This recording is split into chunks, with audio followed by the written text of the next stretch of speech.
members of the University Management, representatives of the Independent Electoral Commission of the Gambia, members of the 23rd Executive Council, the legislative body of the University of the Gambia Students' Union, esteemed members of the UTGSU Judiciary Tribunal, respected candidates, honored delegates, members of the press, and all other protocol duly and respectfully observed.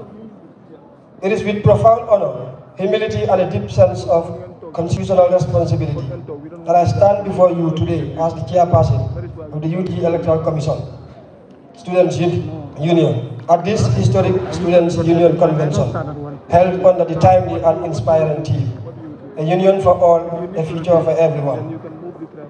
Today does not merely mark another gathering in the calendar of the students' leadership. Rather, it signifies a defining democratic moment in the life of our union. A moment where ideas shall contend, visions shall be presented, and the collective aspirations of the students shall be the center stage. This convention stands as a testament to the strength of institutional democracy, maturity of students' leadership, and the enduring commitment of the University of the Gambia Students' Union to participatory governance. Therefore, on behalf of the Electoral Commission, I wish to express our sincere appreciation to the University Management for their continuous support, guidance, and commitment towards ensuring an environment where democratic values are nurtured and respected. Moreover, this convention reinforces the importance of students' representation and constructive engagement within our academic community. I equally wish to acknowledge the invaluable contribution and presence of all organs of the Students' Union. To the Executive Council, we commend your service and dedication to ensuring the welfare and interest of the students is at hand. And to the legislative body, the Commission recognizes your role in strengthening accountability, representation, and institutional oversight within the Union. And to the Judiciary Tribunal, we appreciate your steadfast commitment to justice, fairness, and constitutional order within the democratic process. Our sincere gratitude also goes to the representatives of the Independent Electoral Commission, whose presence today further symbolizes the credibility of this commission, the transparency, and the peaceful democratic engagement that we all share. Your presence here adds value and inspiration to the process as we continue to promote students' democracy within our student union governance. To all candidates present here today, permit me to commend your courage and willingness to offer yourself for service. Leadership is not merely about occupying office, but rather a call to service, which deals with relentless sacrifice, responsibility, discipline, and readiness to place the collective interest above personal ambition. The strength of democracy lies in our vision, but the ability of individuals with defining vision to complete with dignity, civility, and respect for the will of the people. Most importantly, I wish to recognize the convention delegates, the custodians and the lifeblood of this democratic process, and the voice of the wider student body. Your participation here today is not only a responsibility, but a powerful affirmation that democracy within our union remains alive, active, and meaningful.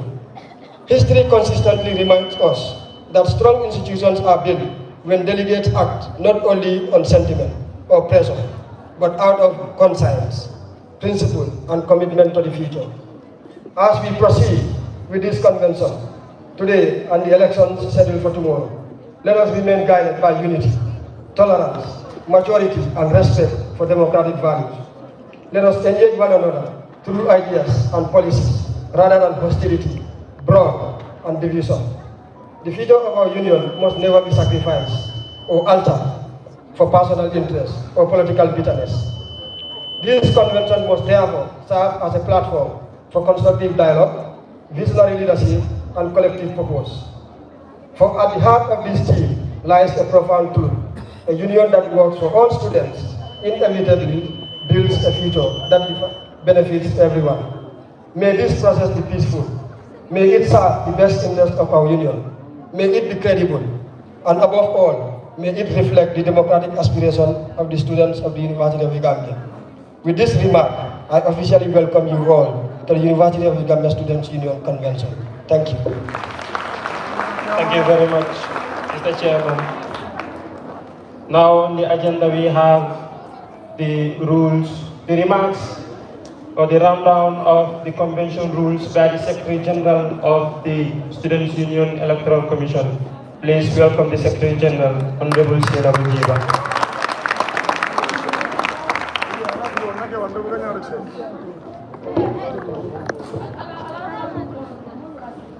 Good morning, everyone. My name is Sena Bujiba, the Secretary General of the Commission, as previously alluded. So these are the rules for the convention, and so as higher learning institution, we need to abide by all rules stipulated. So first, we have the general conduct of the participants. So all participants must behave with discipline, respect, and maturity. Hate speech, insult, intimidation, or harassment are strictly prohibited. No inflammatory or defamatory language shall be used. No interruption while another person is speaking. This point, I think, is very important because candidates, they've worked so hard to be here. So whilst they're speaking, please do not interrupt them. So we also have discussion must be limited strictly to manifestos and relevant issues. This is to the candidates. No chanting, singing, or coordinated noise making during speeches. No use of whistles, horns, or any disruptive objects. No individual shall speak with recognition from the moderator, without the recognition from the moderator. No weapon or dangerous item shall be allowed in the venue. The dress code must be decent and non-provocative. So candidate participation, this goes to you as candidates. All candidates must submit their manifestos prior to the convention, which is already done. Candidate must be seated by 9:30 a.m. sharp, which is already done. Any candidate late more than 10 minutes may be disqualified from presenting. Each candidate shall be given equal and strictly timed speaking opportunities. So to the candidate, your time is 20 minutes for all other positions, and to the president, you have 30 minutes. That time would be later explained, and then you're sticking to that time. If the time is up, we are stopping you. We also have our moderators shall control proceedings and enforce time limits strictly. Campaign paraphernalia, posters, banners, and chanting groups are not allowed inside the hall. Audience participation, that is Article 7. The audience must remain calm, respectful, and attentive. Applause is allowed, but must be brief and non-disruptive. No booing, heckling, or shouting at candidates. Questions must be asked only when permitted by the moderator. Any coordinated disruption by a group will lead to their removal from the hall. So to the media and publicity, only authorized media personnel may cover the event. Before we start, some of the media we already discussed with you, and you know what you can do. Unauthorized live streaming is prohibited. So when we were addressing the media, if you are not here, please, unauthorized live streaming is prohibited. No dissemination of false information or propaganda. Recording that incite tension or misinterpret proceedings is strictly prohibited. Security and order. To the security officers.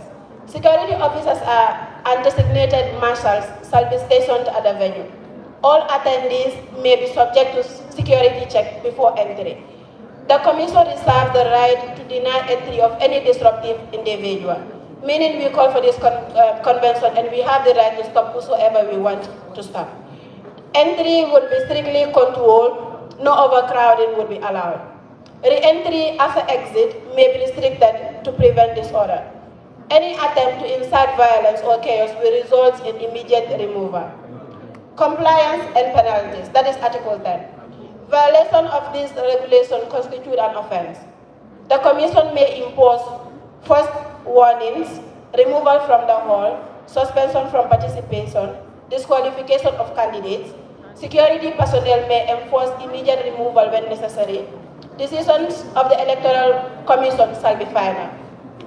Article 11, Special Order Measures, new for chaos prevention.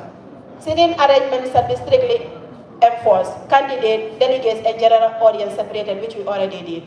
No standing during proceedings unless permitted. Group movement inside the hall is prohibited once the program begins. That is to the audience. Going and coming, please. Sub-association must assign two coordinators to manage their members. The moderator has absolute authority to suspend proceedings if order is breached. A zero tolerance policy shall apply to this disorderly conduct. Microphones shall only be handled by authorized personnel. Power supply, sound system, and stage access shall be restricted only to the commissioners and, of course, the security officers. So, to the conclusion, in the bid to ensure decorum, discipline, and purpose, the University of the Gambia Student Union Electoral Commission hereby present this regulation as binding for the 2026 convention. Thank you so much.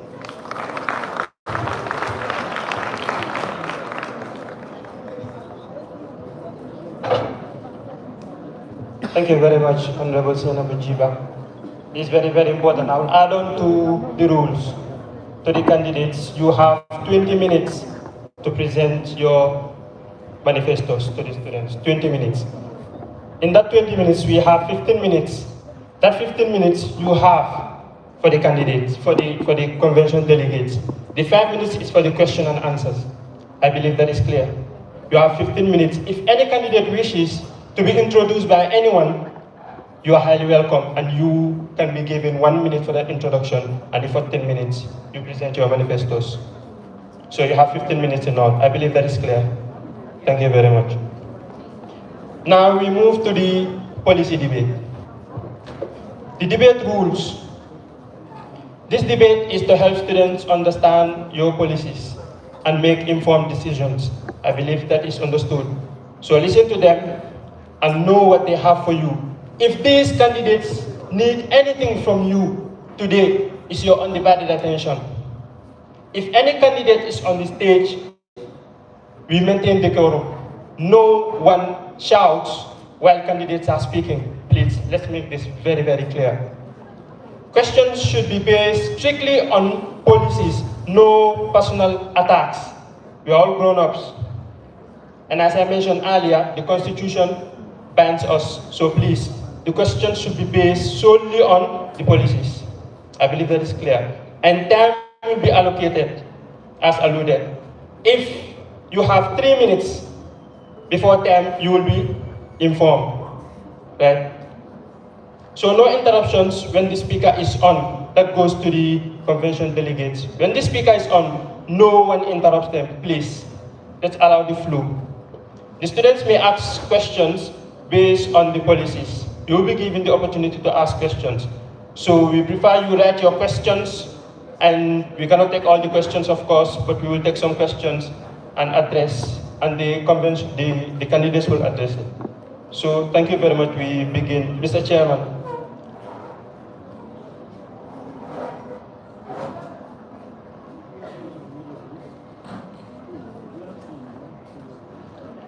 Mr. Chair, if you permit me, I would like to begin the convention officially. Thank you very much. Now, we go to the sports minister position. We would like to, for fairness, we would like to have 2 papers, and we will write in them 1 and 2. The sport ministers will pick that we call them based on the number that they have picked for fairness. They pick. That is 1, and this is 2. Okay.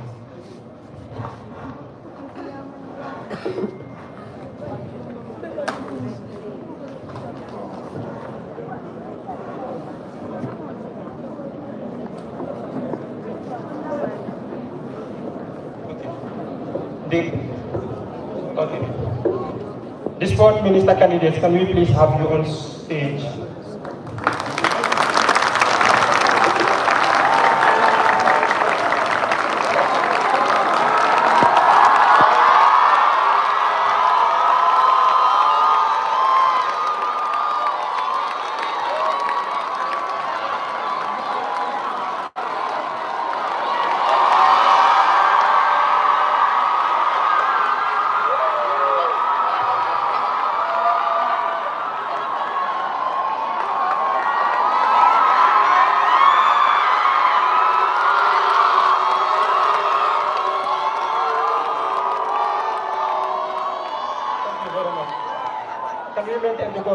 Thank you very much. Now let's have the candidates pick numbers, and the first person will start. So, do you wish to have any backup speaker? You don't? Okay, where's your backup speaker, please?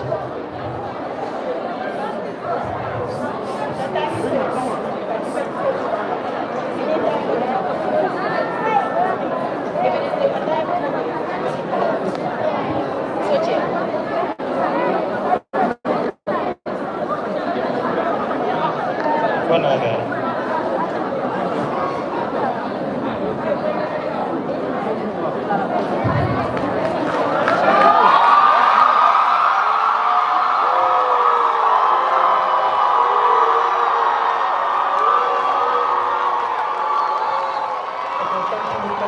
Thank you very much. Can we listen now, please?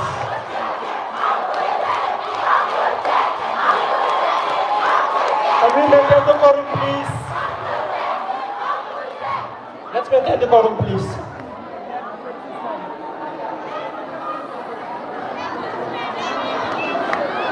So, Chairman MB Jalo will start his manifesto.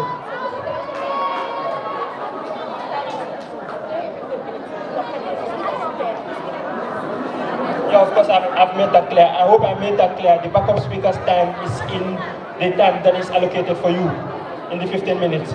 So basically, Cherno MB Jalo will start first. So basically, can we listen please? This is very, very important to these two candidates.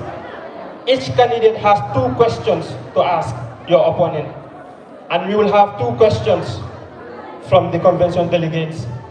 I believe that is clear. You all have 2 questions to ask one another.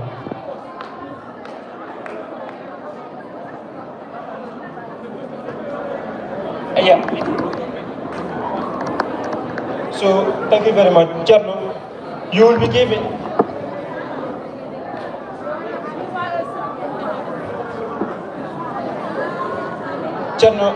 you will be given 15 minutes to deliver, to present your manifesto to the general student body.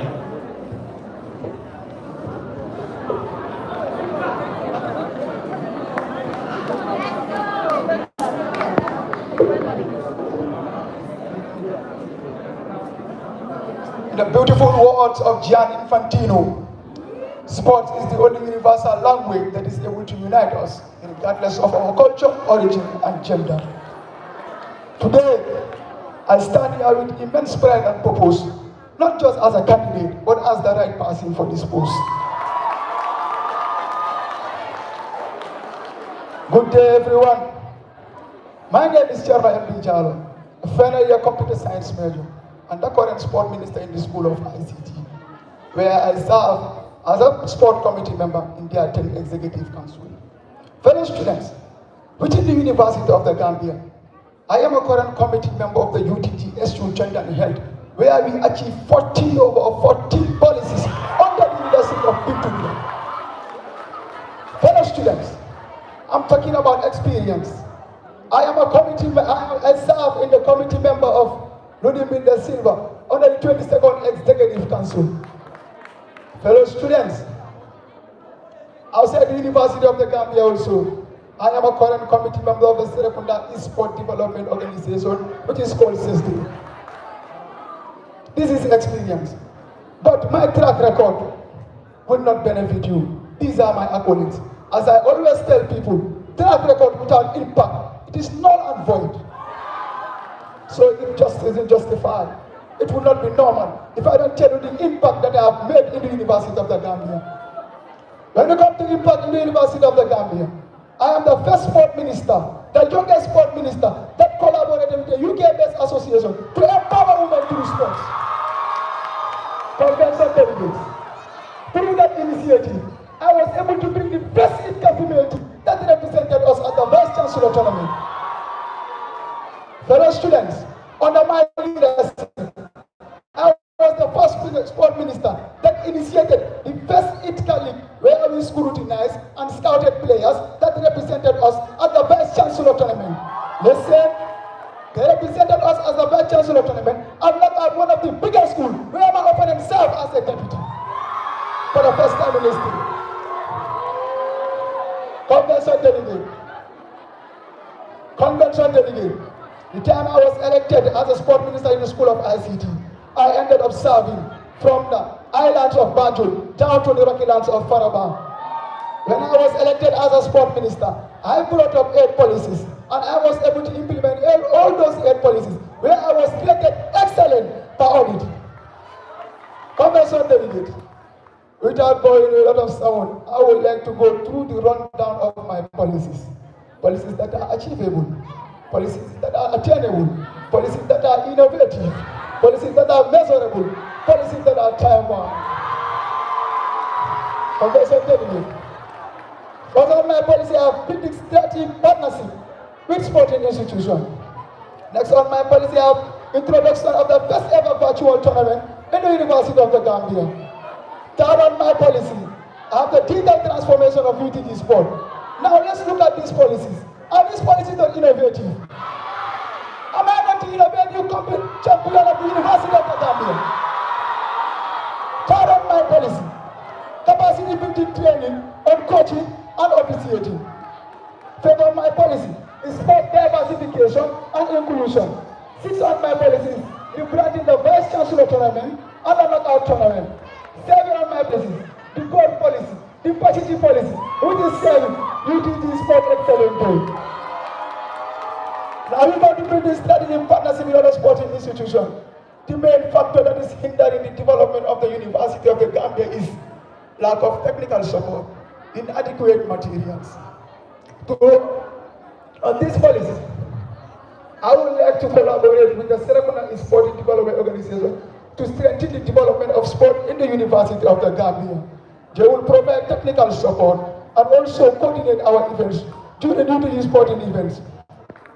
This policy will not just build a relationship, this policy will not just be partnership, but also strengthen the relationship of the University of the Gambia and other sporting institutions. Moving on to my second policy is the introduction of the first ever virtual tournament. Ladies and gentlemen, sport is beyond field and track events. Sport needs inclusivity. There are some people in the University of the Gambia, physically they don't want to participate in UTG sports. Where are the gamers? I am going to introduce the first ever virtual tournament, where we are going to invite each sub-association to send their best gamers, to send their best representatives to participate in this sporting activity. Moving on to my third policy. This policy is innovative, which is the digital transformation of UTG sports. Convention delegate. The University of the Gambia lacks a centralized platform where we are going to update all sporting events. Am I not right? Now, let's talk about this. As the innovator I am, as the champion innovator of the UTG student in 2025, as the first person to enter in the UTG Hall of Fame, I would like to collaborate with the incoming Information and Communication Minister, who is no other than Seyi Victor collaborate to implement on this policy to bring the best UTG All-Score app. And this app will serve as a platform where we are going to update all sporting events. Therefore, you don't need to go into group chats to look at messages. You don't need to go into group chats to look at live scores. You don't need to go into the group chat to search for sporting events. This will be updated in collaboration with the Information and Communication Ministers. Moving on to my other policy, which is the capacity building training on coaching and refereeing. The major problem that we face in the University of the Gambia is lack of professionalism. Players are having conflict with referees. Referees are having conflict with coaches. This matter needs to be solved. And how we are going to go about this policy is to collaborate with the KM referees, to collaborate with the West Coast Coaching Association, to organize a capacity building training where various associations will send their members, and we are going to have a capacity building training to lecture people on, so that they can have institutional knowledge, so that they can have institutional knowledge of football, so that they can represent and avoid conflicts when it comes to the Vice Chancellor tournament. For the students, let's go to Fifth on my policy is sport diversification and inclusion. Women participation in football is limited to just the Vice Chancellor tournament. Women participation in football, women participation in UTG sport is based on just these UTG sport days. But we need to improve that. A lot of these female students don't want to participate openly. A lot of these female students, in fact, it is minimal, it is hard for you to see female students to come and participate in UTG sport. Therefore, I tell my MP Jalo, to someone that needs to empower women, I am going to be collaborated with Asra Club Gambia. I am going to collaborate again with Asra Club Gambia. As I have done it in the school of ICT, we are going to have a major event where we are going to invite 20 female students to come and participate in this sporting event. We are going to have different sporting events such as athletics, even football. At the end of the day, you will be certified, you will be gifted, and you will be recognized in the University of the Gambia. This is just for the female students. Since my policy is rebranding the Vice Chancellor tournament and the knockout tournament. Fellow students, as a veteran, I'm saying, as someone that participated 3 times, in the Vice Chancellor tournament, with my experience, we need to rebrand the Vice Chancellor tournament. How about we have player of the tournament? How about we have team of the week? How about we have player of the match? How about we bring media coverage where we are going to have pre-match conference and after-match conference? I'm not just going to rebrand the Vice Chancellor tournament, but I am going to enhance it and also improve participation in the University of the Gambia Vice Chancellor tournament. Moving on to my 7th policy, which is the UTG Sport Excellent Day. In the Constitution, Section 19, Paragraph E, the UTG Sport Minister, it is his responsibility to organize a UTG Sport Day. On this policy, we are going to celebrate athletics. Sport is beyond playing football. Right?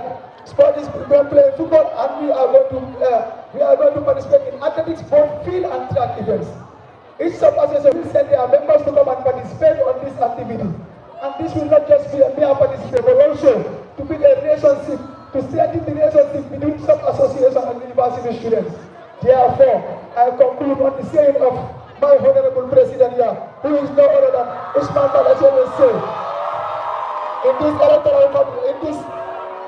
in this electoral process, let us not be united by the common challenge here. Let us not be united by the classes we are coming from. Let us not be united by the schools we are coming from. Let us not be united by the tribes.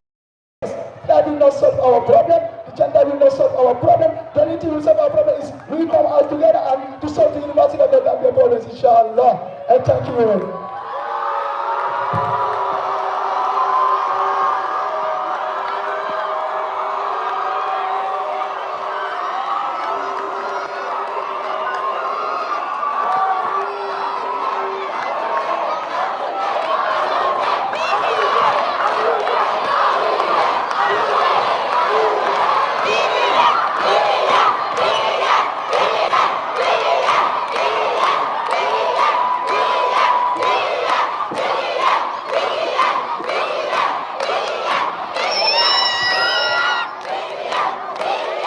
Can we look at the committees, please? Can we all be seated, please? Can we be seated, please? Thank you. Now we will have Vivian Mendy to present her manifesto.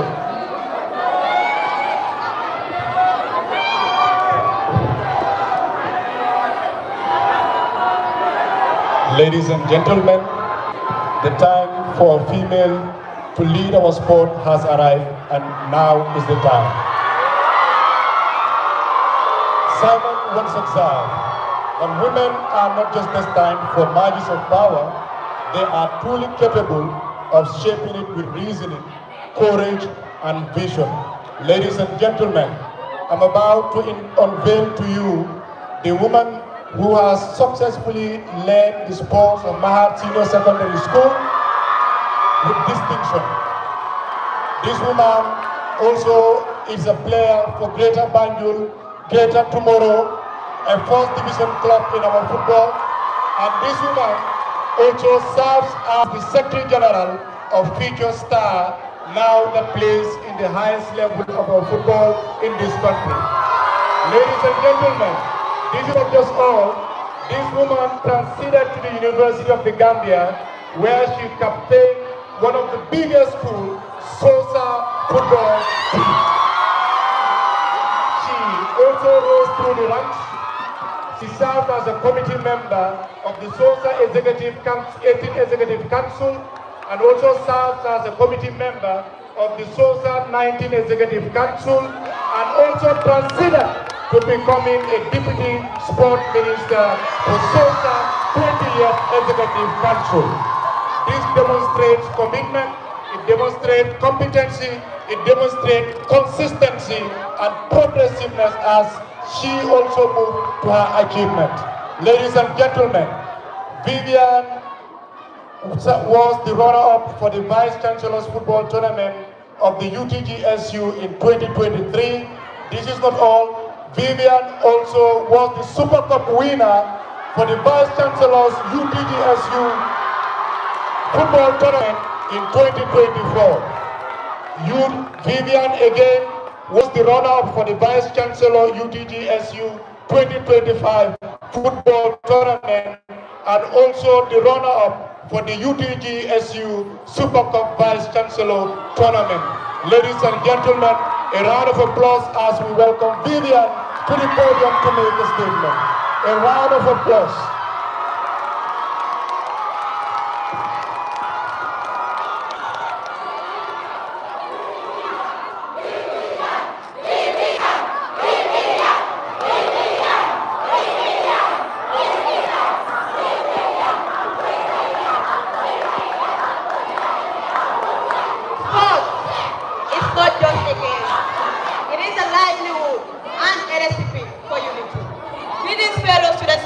Of the Gambia, I am Vivian Mendy, Deputy Sports Minister of Sosa, former star of Great Tomorrow Second Division team, BC Football Tournament champion, and a synonym of sports.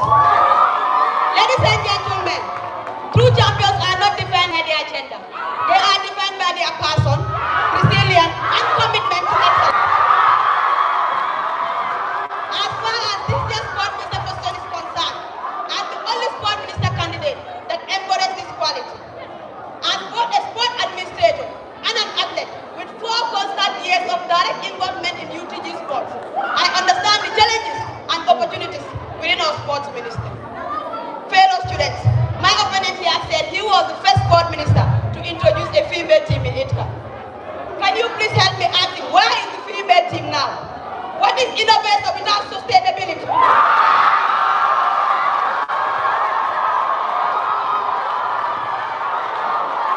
Ladies and gentlemen, I would now like to explain my policies in highlight. Policy number 1, introduction of UTG Hall of Fame. Policy number 2, introduction of UTG Zumba time. Policy number 3, capacity building training. Policy number 4, UTG students at divisional level. Policy number 5, partnership and resource mobilization. Ladies and gentlemen, permit me to explain my policies in detail.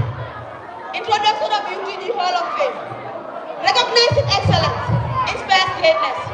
Recognizing this reality, as your next sport minister, under my leadership, in partnership with Information and Communication Ministry, under the leadership of Honorable Ibrahim Mbai, we will introduce the UTG Hall of Fame. As part of this policy, we will celebrate and recognize athletes, coaches, sport leaders, and schools that have demonstrated excellence in the history of university sports.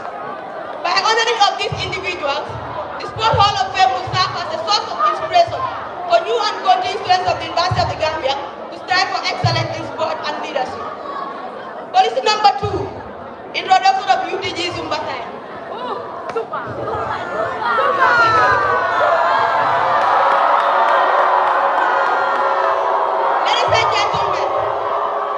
Ladies and gentlemen, it is better to say, I don't know when you don't know, but not to criticize something that you don't understand. Introduction of UTG Zumba time. Understanding the need for a more inclusive sport activity. The sport ministry under my leadership will introduce the UTG Zumba time.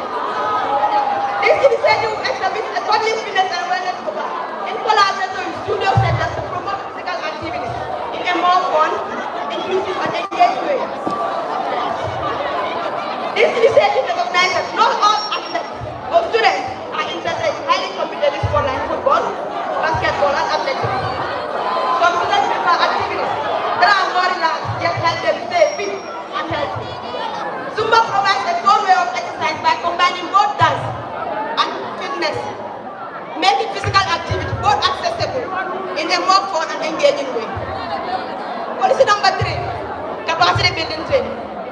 Fellow students of the University of the Gambia, effective leadership is essential for the growth and success of sport within the University of the Gambia. In an effort to support students' leaders in improving their skills and knowledge in sport administration, my ministry will organize capacity building for sport ministers and coaches of different schools within the University of the Gambia. This initiative will be conducted in partnership with the Gambia Football Federation in providing guidance in sport administration and sport development. Additionally, first aid training will be conducted for all the first aiders in different schools within the University of the Gambia, so they can be able to respond to injuries where necessary. UTG students at divisional level. Some might ask, how am I going to take UTG students at divisional level?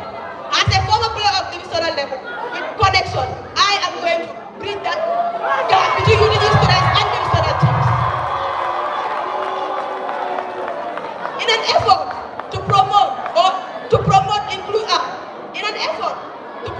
take UTG students at divisional level, I will collaborate with divisional teams that will come to UTG and watch and observe university games so they can be able to scout talented players to UTG divisional teams. That is so simple. I played in divisional level. I know teams.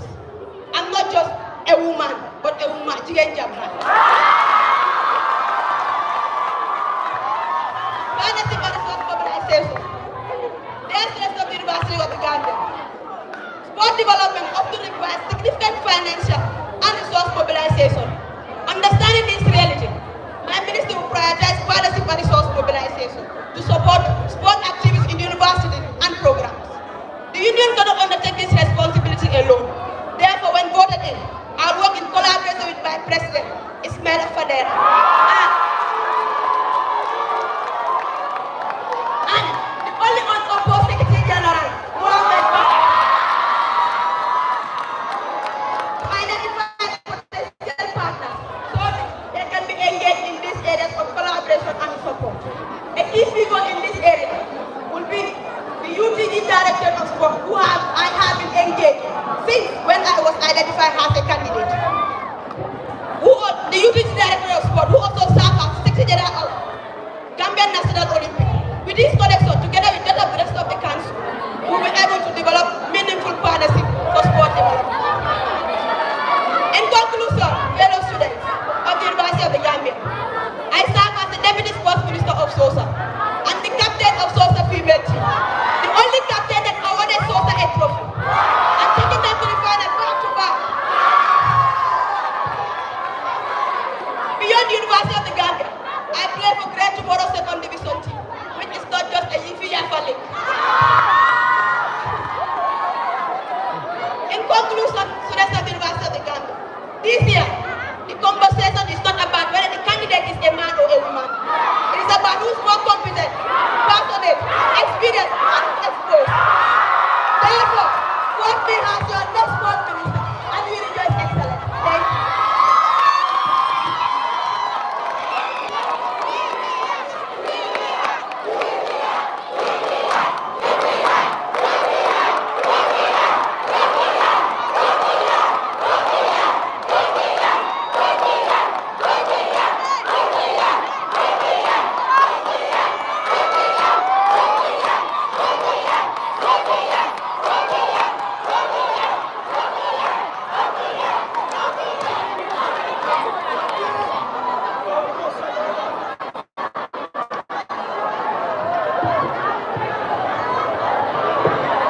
Settle down, please. Settle down, please. Now, each candidate has 2 questions to ask. One candidate will ask his or her opponent, you will answer the question, and you will also have the opportunity to ask another question. So each will ask one question. Upon receiving the answer, you ask the other question. I believe that is clear. So please, the convention delegates, you may send in your questions. You take only 2 questions, please. Cherno was the first one to start his manifesto. Vivian will be the one to start the questions. Vice versa.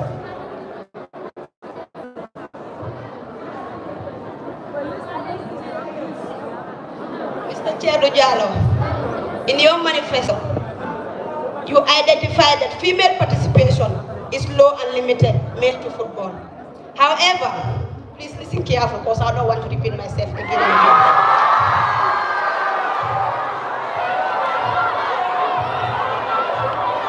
In your manifesto, you identify that female participation is low and limited, mainly to football. However, your first major new initiative is an inter-faculty virtual e-football tournament. How does adding a digital version of the same sport, football, diversifying our sporting culture or fix the low participation of women in physical go on field? I think like my opponent wasn't listening in time I was reading my manifesto. When we talk about sport diversification and inclusion, some people don't want to physically participate in sport, right? We have gamers, and this is an initiative that I have brought in the School of ICT, part of policies that I achieved, which is 8/8 policies, and let me tell you, there was a female participant also in that virtual tournament, in case you don't know. So therefore, if it's a sport, it's not limited to football, sport is not limited to field and track event, and I will lecture you on this. Can you please bring another question?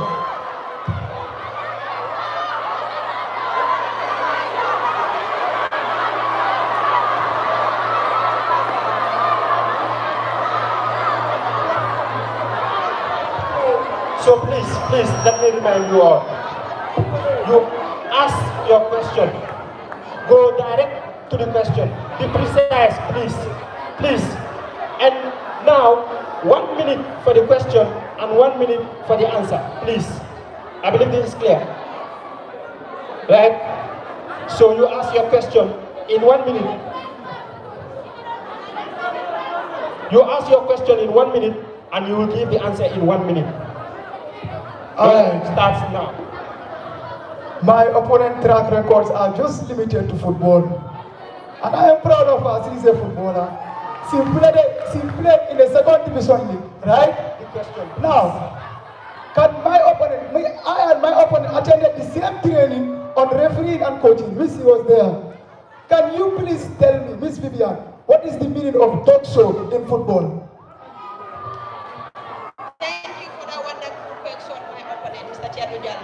For your information, that training you stated, I was not around. Dog show, what is the meaning of dog show? I was not around. I was not at the training, and he's not made it not true. I was not at the training. I was not at the training. I was not at the training. When I was not at the training.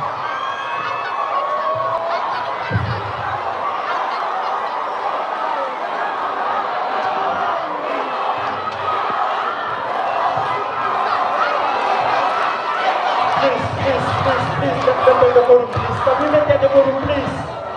Please, let's maintain the quorum.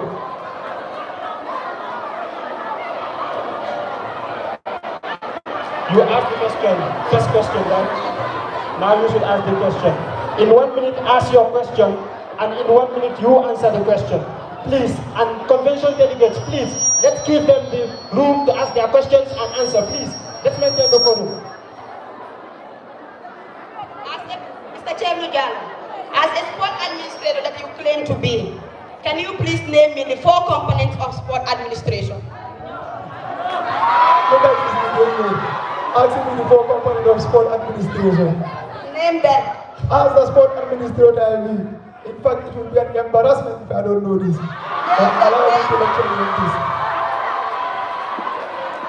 These are the basic things that governs, in fact, this morning the University of the Gambia. What is, we're talking about administration. What we have, the GFF, second we have the FIFA, and third we have the those are the basic administration of it.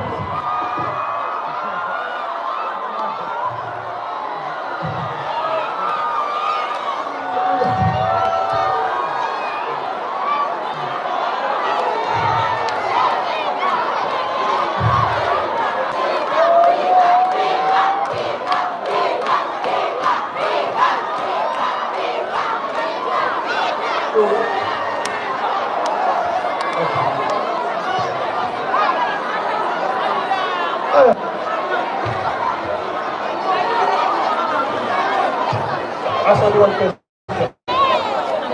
Ask only one question. My opponent came here and claimed to... And please, let me remind you, please. I think this is very, very important. Ask your question, let it be direct, please.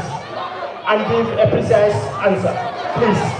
Let's listen to them, please. Convention delegates, I think I made this clear in the beginning. Please, we don't want to send anyone out, please. My opponent came and said UTG at second division level or whatever. And in my experience, I want to ask one question.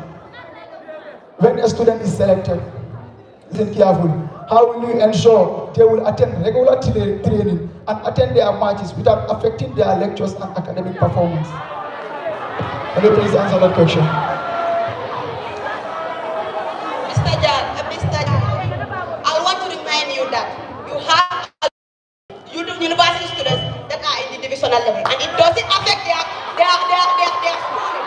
It doesn't affect any of their classes. You have divisional players within us here, and they are still coming to class, and they are regular. So me selecting them to the divisional level, there is no way it's going to affect their classes. I play in the divisional level when I came as a first year student, and that doesn't affect my classes. So how is selecting a player to the divisional level going to affect someone? Thank you to both the candidates. Thank you. Please.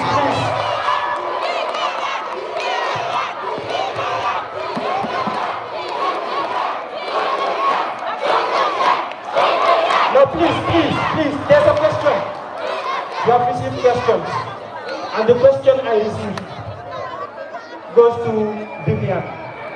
How are you going to introduce something in bracket, the Hall of Fame, when it is already introduced by the current SG? Thank you for that. When I saw that, I was even laughing because it's so funny to me. Okay, your secretary general that you claim to introduce saw my policies out before he released that flyer that he had. My policies were out before his flyer was out. How am I the one that stole his policy? Tell me. How am I the one that stole his policy? When my flyer, my policies were out before his. Tell me. That was our last year policy. He has it in his policy. Please. You sure he has it in his policy? Have you answered your question? Thank you. It has come to an end, please. Can we be seated, please? Please, can we be seated? Thank you. Now, the policy debate for this position has come to an end. And we would like these two people to shake hands and please take their seats. Please.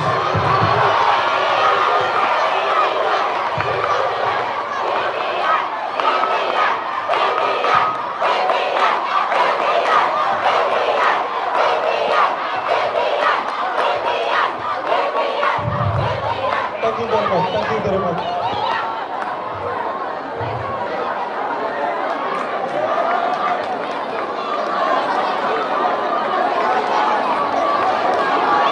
So please. Be seated, please, and be quiet. Let's move. Time is of the essence, please.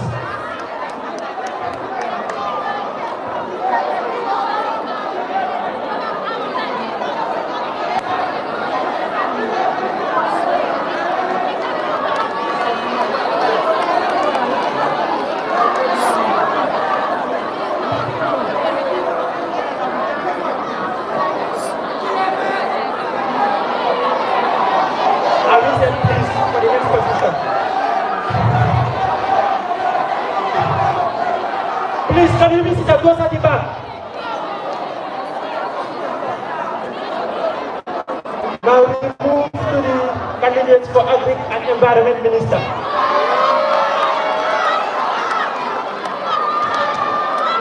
Can we please have Paul M. Sane and Anu Jala?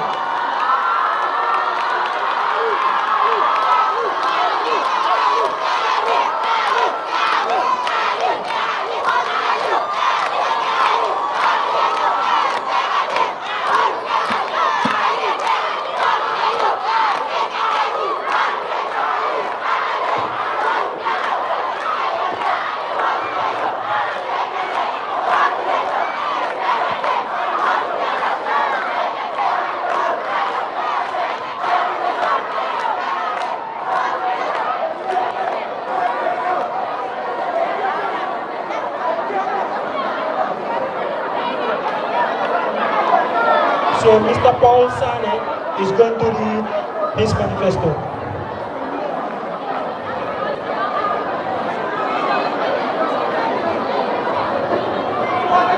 Paul, I would like to remind you that you have 15 minutes to present your manifesto to the students. You have the backup speaker. Who's the backup speaker, please? Okay.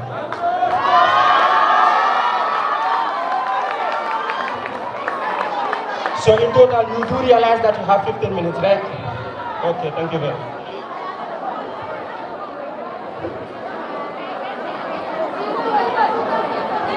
Good day, everyone. Hello, everyone. It is said that those who contemplate the nature and love for the earth lives to enjoy the nature and continues to serve.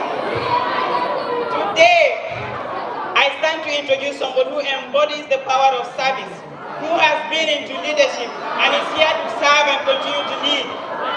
Let me give you a rundown of who Paul M. Sane is first before he gives you his policies that are sustainable. Let's start.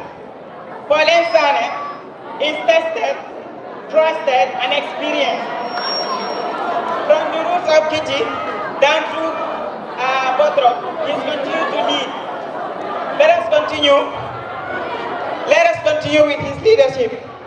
Since 2022, Paul has been a cornerstone of ASA, which is the agriculture school, serving as the Deputy Secretary General, and within the Education and Research Committee, he's continued to serve. And in extension, he has continued to tutor many students. Ladies and gentlemen, let me not take much of his time by introducing his accolades. Please let us listen to his sustainable policies, because he's tested, trusted, and is ready to serve.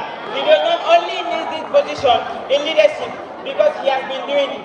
He has served as the president of the Gambian Evangelical Fellowship students of the University of the Gambia. In extension, he served at the national level as part of the governing council for the evangelical students of the Gambia. So he's not looking for this position to only have title, but in leadership and in service of the University of the Gambia. Vote Paul. Thank you.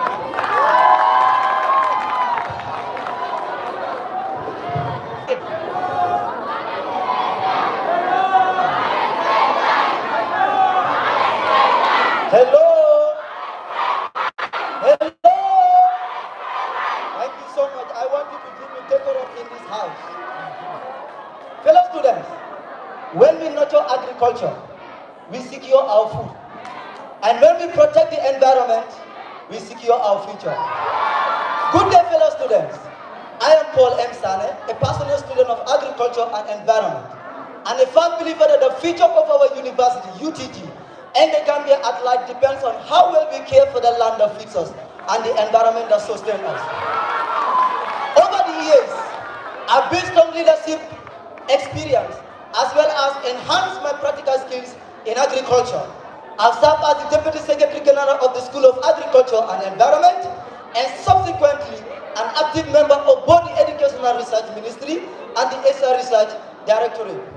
Today, I proudly step forward as the minister candidate for the position of Agriculture and Environment under the most pragmatic and the longest serving political establishment here in UTG, in the School Alliance for Change.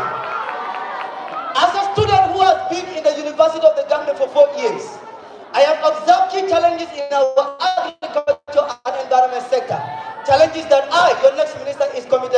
to solving. Guided by the UTGSU Constitution 2021 as amended, coupled together with my visionary leadership, I have crafted 5 policies that are specific, measurable, attainable, realistic, and time-bound. Fellow students, my policies are rooted in exposing students to practicals. My policies are rooted in generating funds for the union. My policies are rooted in making sure that our environment, which is UTG, is not just an environment, but an eco-friendly environment for every UTG student, every lecturer, and every visitor. Having said this, fellow student, allow me to give a highlight of my policies. Policy number 1, UTG Poultry Farm Funding Initiative. Policy number 2, UTG Climate Action Day. Policy number 3, championing a cleaner UTG environment. Policy number 4, sustaining and strengthening the Forever Go Green initiative. And finally, on my policies, building stronger partnership. Now, details to explain the importance and how I will implement each of my policies. Starting from policy number 1, which is UTG Poultry Farm Funding Initiative. This initiative is aimed at mobilizing funds so as to establish a functional and a productive poultry farm for all the students of the University of the Gambia.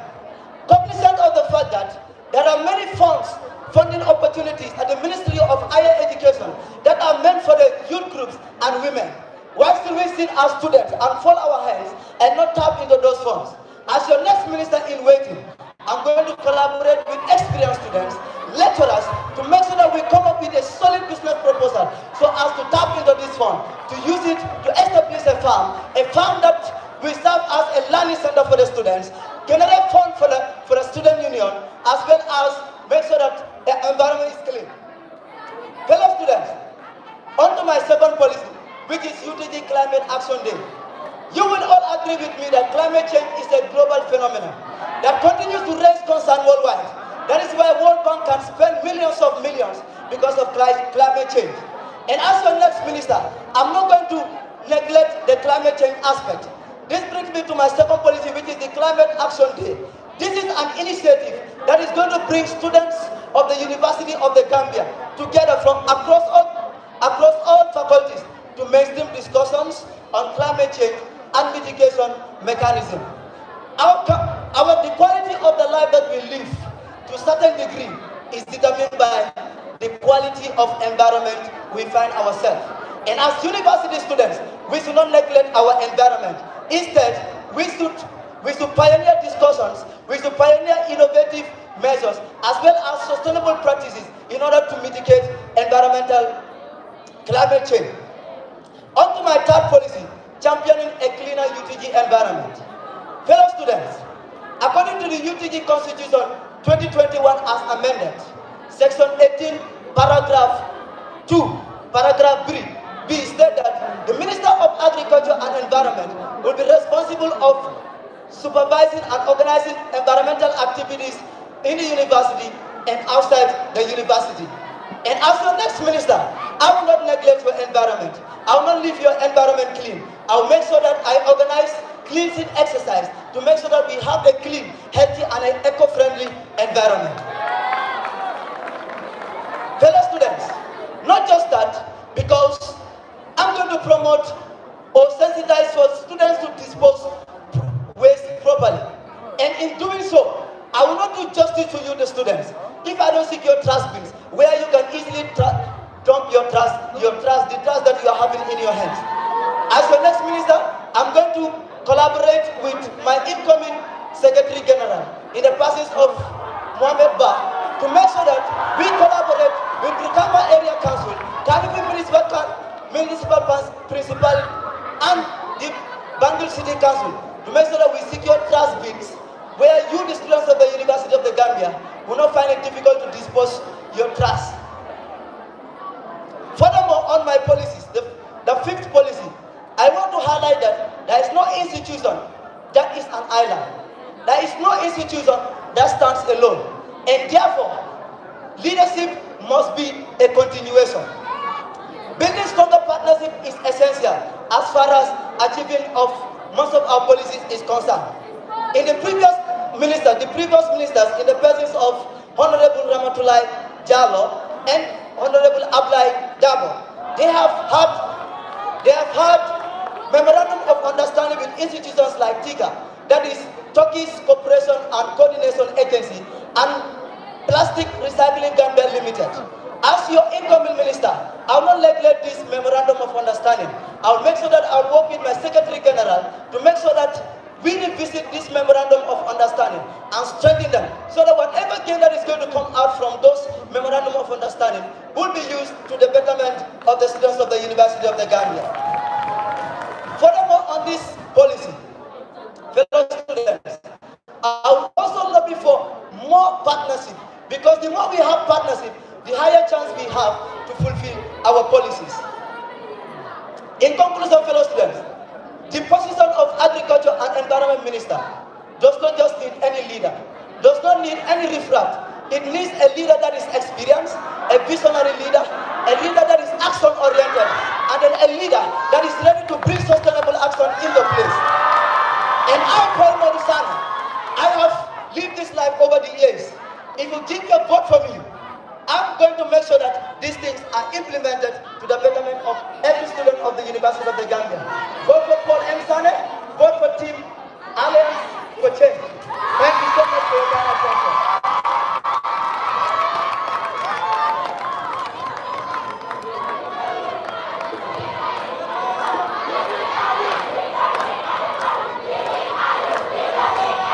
Can we get the voting, please? Next we have Aliu Jallo to read his manifesto.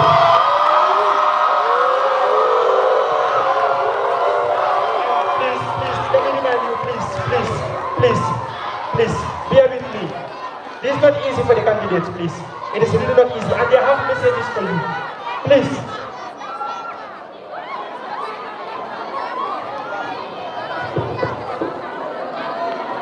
Assalamu alaikum, fellow students of the University of the Gambia. Before I proceed, I want to clear the air first, because it's been polluted already, and we are suffering. My opponent came here talking about his experience as a student from Potro, and he talked about his experience on environmental sustainability when he has not even been taking part in even ASA activities, in the union's activities as well. Fellow students of the university, let us not be blinded. I am an environmental activist for about 5 years experience. I have been taking part in environmental activities for about 5 years since I was at the college. And now we proceed to Electoral Commission, the 23rd Executive Council of the Union, fellow candidates, fellow students of the University of the Gambia, and my fellow candidates.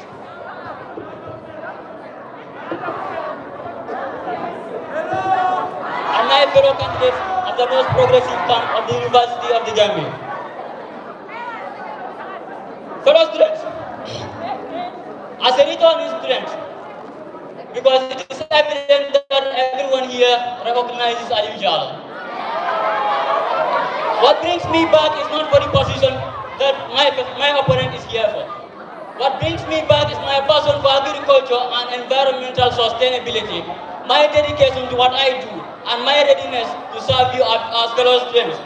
My fellow students, what is expected of the Agriculture and Environment Minister as highlighted in the Constitution of the University of the Gambia Students' Union Constitution as amended 2021 under Section 18, that it is part and parcel of the functions of the Agriculture and Environment Minister to organize and supervise cleaning exercises activities and as well as sustainability activities, which I have been taking part in. I have the experience and I am ready to serve my fellow students.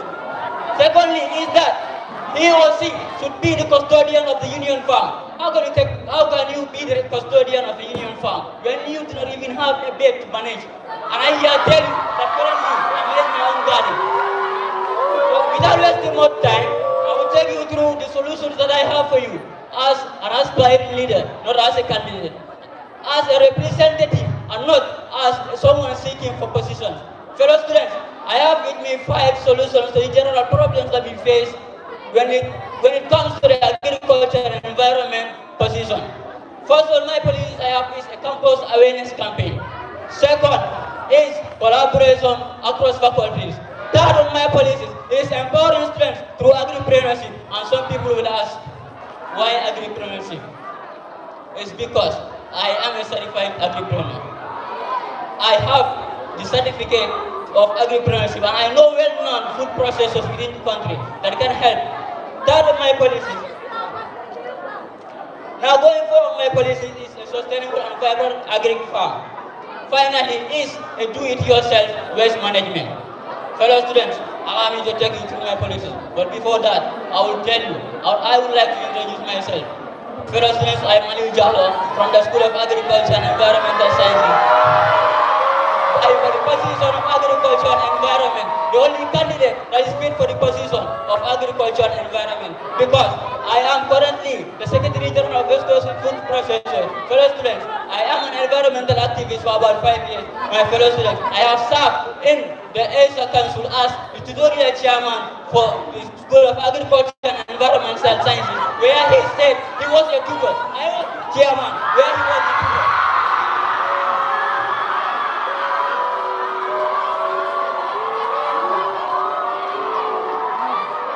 Fellow students, now going first to my policies, starting with the first one, which is a campus awareness campaign.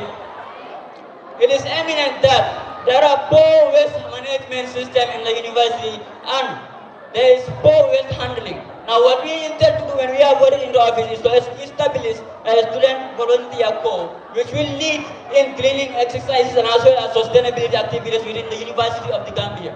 This will ensure that there is respect for the green space that is already there. Now, second to my policies is a cross-faculty collaboration, and it is now evident that the only time the University of the Gambia students come together is when there is sporting activities.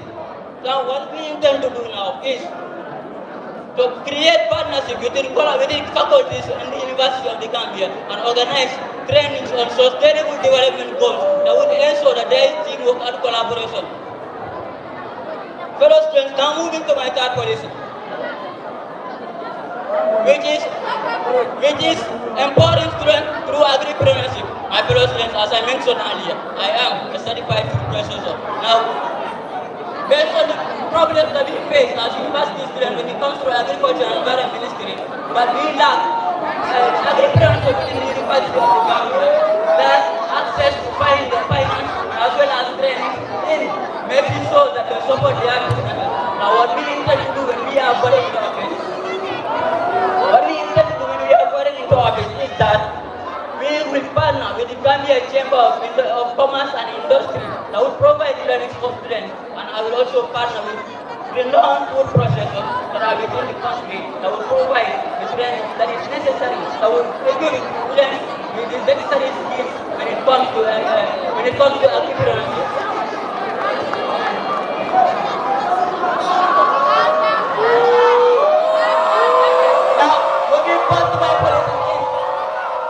A vibrant and sustainable garden within the union. Fellow students, it is evident that the union lacks practical experience when it comes to the garden. Now what we are intending to do is to collaborate with the finance minister, with the incoming finance minister, Mr. Musa Badi, and the management of ASA, where we would draft a business plan and then we would present this to donors or supporters such as Roots, which is known for supporting startups or providing startups for farmers. Now, already we have engaged the ASA management, that is the prof of School of Agriculture and Environmental Sciences, Prof. Fati, who is willing to help us write a letter through him to the Vice Chancellor, where we will request for a space on the union's farm that we can utilize.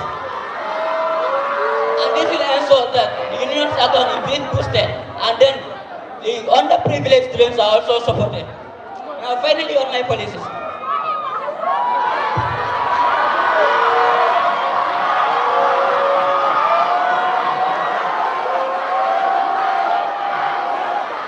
Finally, on my policies is do-it-yourself-based management. We have been following KMC and as well the Brikama Area Council for West Bills. And it is with great honor that I tell you that I was present when the Turkey embassy was in the University of the Gambia last week, when they presented to us waste management materials that we can use. So what we are intending to do is, when we collect the waste that is being used or that is already being used within the university, the organic waste will be recycled in the organic manure, and this will help in the union's fund that is already been proposed. And then the inorganic waste will be recycled into reusable objects such as decoration that will serve as decorations and also will be sold. This will generate income for the union and also will support the underprivileged students. Fellow students, I will conclude by telling you that in this year's elections, let us be united by voting for Team Coalition.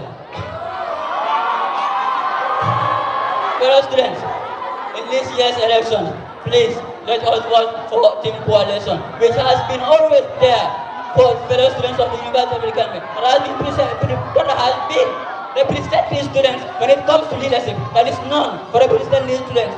Please, thank you all for your kind attention.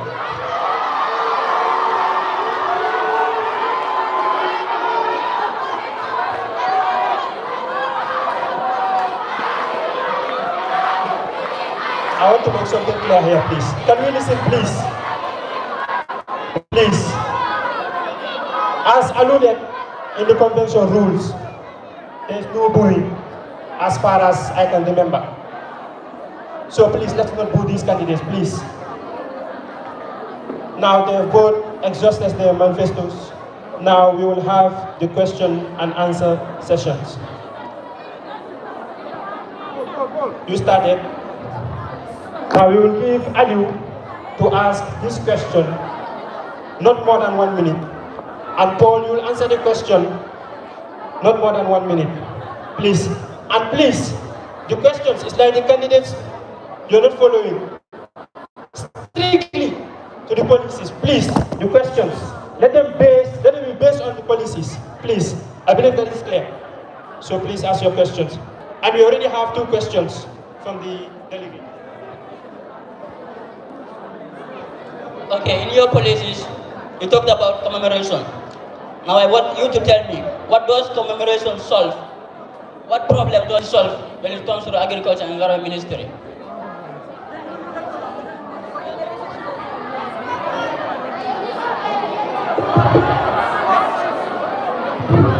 Thank you so much for asking this question. Like I highlighted before, that my policies are rooted in addressing and combating climate change, which is the concern of everybody in the world. Even if you are not concerned, even the World Bank is concerned. So, the UTG Climate Action Day, like I highlighted, will serve as a collaborative platform that is going to mainstream discussions on climate change and mitigation.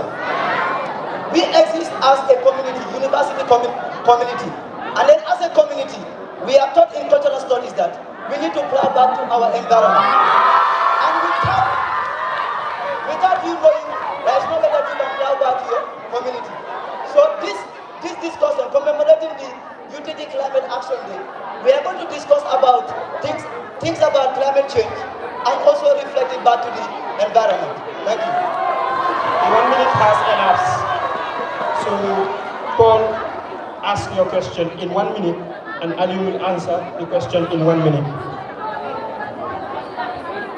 Yes, so before I will ask my question, I want to clear the air. He painted a notion that is not right. As a student of the School of Agriculture, I will 100% agree that, no problem.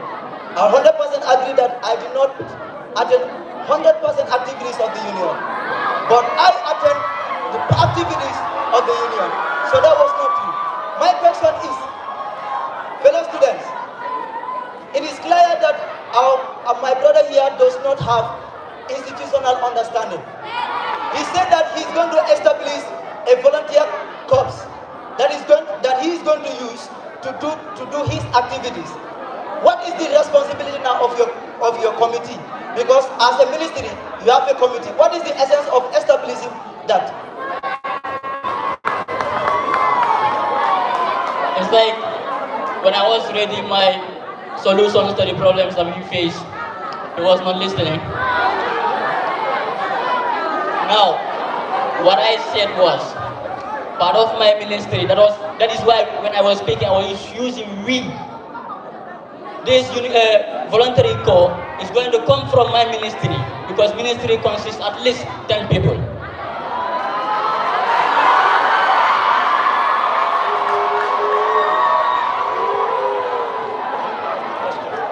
He will ask the question. Now you ask your question in 1 minute, please, based on the policies, and he will answer in 1 minute.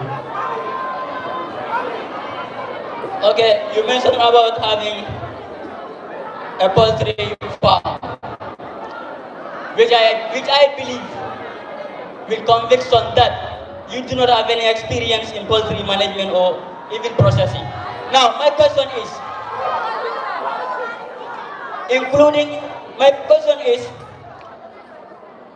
can you explain the exact steps you will take to implement your poultry farm funding initiative, including the budget estimate, the feeding plan, the management structure, and as well as the source of funding?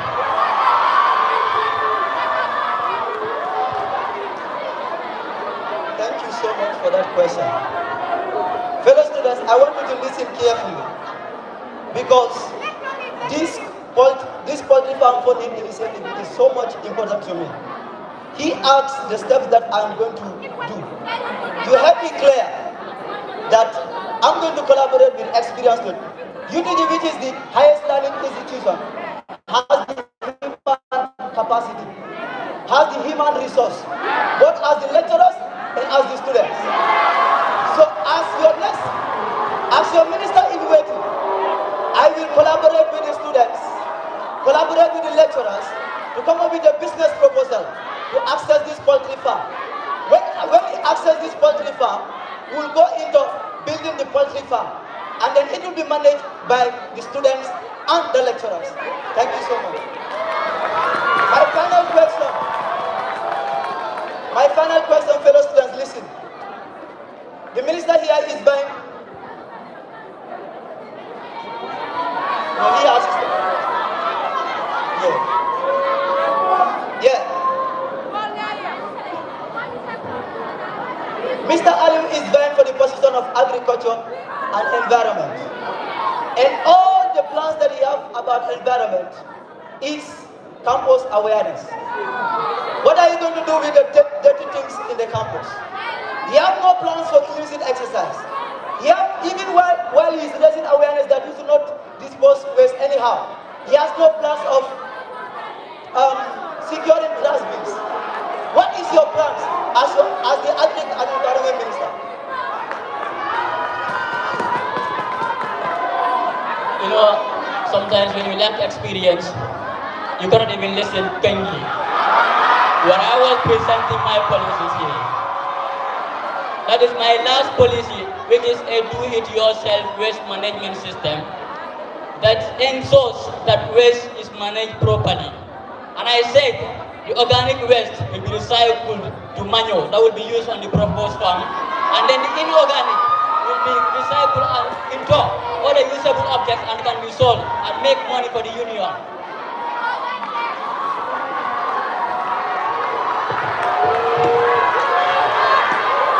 Thank you very much. Please, no booing, please. Can we all be seated, please? We have questions from the convention delegates.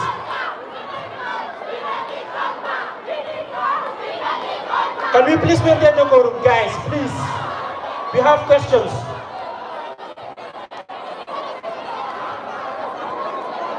This question will go to both the candidates.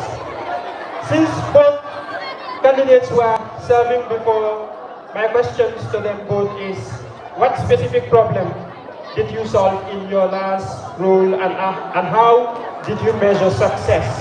So who's going to answer first?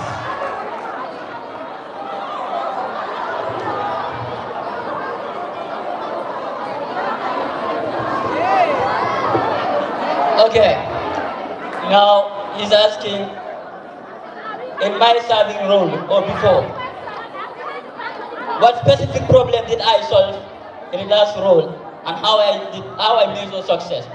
Now the last role that I served and I'm still serving is the Secretary General for West Coast Region Food Processors. And the impact that I did there is to ensure that there is trainings for people that are underprivileged in the community, not just the university, but outside the University of the Gambia as well. And how I measured success. And how I made success, I made sure that we visited those that we trained and see their success. And then we are able to find out that 80% of them were doing well. You have your question if you wish to read.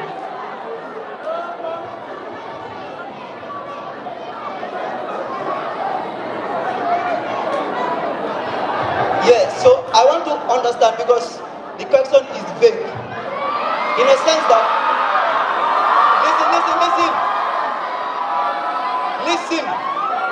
The question is ambiguous. In a sense that the person is not specific, whether serving at the University of the Gambia or outside.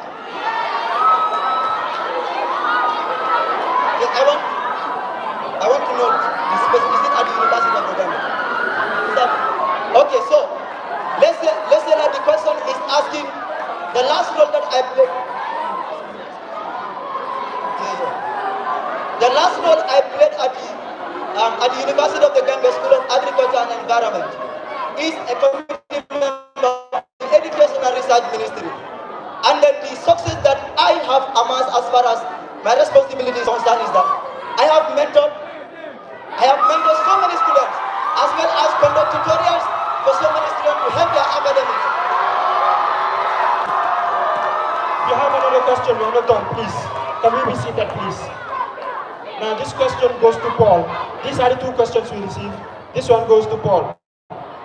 What are the main climate change issues according to UN and WHO? Because you stated climate change issues in your policy.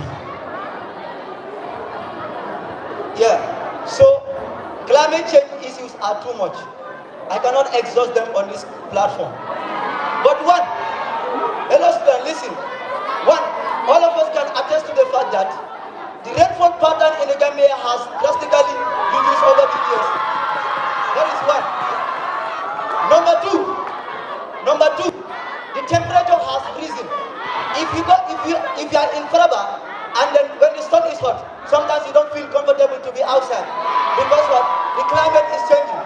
And as your next minister, I'm going to plant trees so that the temperature reduces.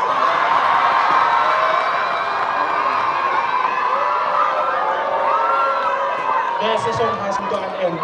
Now please can we be seated, please? The two candidates will shake hands and they will leave the stage.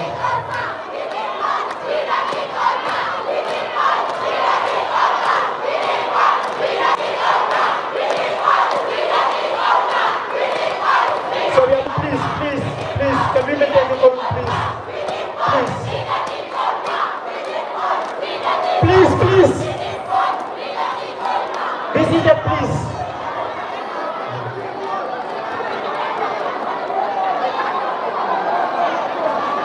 Now we move to the next position. Candidates for Auditor General.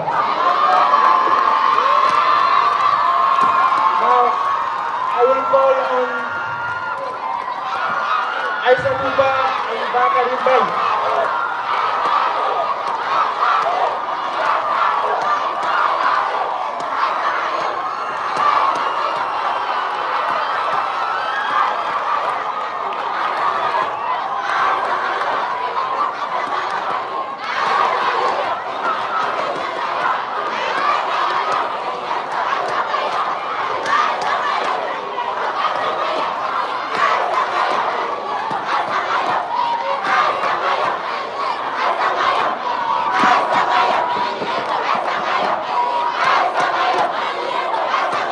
Okay, thank you very much. You may take your seat now, please.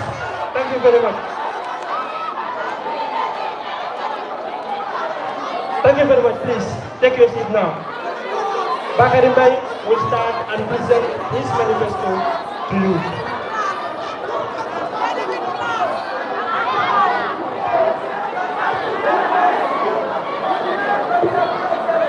to remind you that you have 15 minutes to present your manifesto. Good afternoon, Chairman of the Electoral Commission, fellow candidates, convention delegates, and 23rd UTGSU Executive present here today. I greet you all. It's both an honor and a privilege to stand before you today. My name is Bakarim Bey, a 30-year accountancy major from the School of Business and Public Administration, and I am contesting for the position of Auditor General under the most successful and a progressive camp in the University of the Gambia, which is the Solutionist Salvation Coalition 2026. Ladies and gentlemen, leadership to me is not about noise. It's about structure, it's about accountability and measurable results. And this is exactly what I represent. Ladies and gentlemen, as stated in the Constitution of the University of the Gambia Student Union as amended 2021, under Section 23, which outlines the responsibilities of the Auditor General, which is to audit the union finance, to evaluate the executive performance of council members, and to conduct asset evaluation. To honor this mandate, I present to you the following policies. But before I talk about my policy, you may ask, who is Bakan Bey? Ladies and gentlemen, I am currently serving as the Auditor General of the biggest sub-association in the University of the Gambia, which is the University of the Gambia Debate Association. I've served this association for nearly a year, where I ensure that there is accountability and strengthening financial system within the association. Ladies and gentlemen, I have served in multiple committees. I've served as a committee member in the 21st Ecomaster Secretariat and currently in the 23rd UTGSU Secretariat, helping me gain first-hand experience when it comes to governance structure and accountability within the sub-association and at the union level. Ladies and gentlemen, academically, I graduated as the overall best commerce student of my class in Charles Memorial Academy. I do not only graduate as the overall best commerce student, but I got best student in almost all the commerce courses I'm doing. Best student in financial accounting, best student in economics, best student in commerce, best student in history, and best student in general science. Affirming my deep commitment to academic excellence. Beyond that, I have served as a deputy head boy in my upper basic and senior schools, which demonstrates my leadership experience from an early age. Ladies and gentlemen, I want to make one thing clear. I am not someone who is going to learn from the job. I am someone who is going to continue doing what I've been doing from day one. Ladies and gentlemen, I will present you smart policies. But why do I call these policies smart? These policies are specific. These policies are measurable. These policies are attainable. These policies are time-bound. These policies are result-driven. And of course, these policies are time-bound. And I will take you through them. First, on my policy, which is a comprehensive monitoring, evaluation, and learning framework. Second, which is a capacity enhancement and professional development for sub-association auditors. Third, which is a structured audit reporting and financial transparency. Fourth, which is a quarterly audit performance of executive council members. Fifth, which is asset evaluation and management framework. Sixth, which is budgetary control and financial discipline measures. Ladies and gentlemen, let me give a detail of these policies. First, on the policy, which is comprehensive monitoring and evaluation and learning framework. As someone who is not new to the union activities, I have been participating in university activities since my first year, so I'm not someone who is new.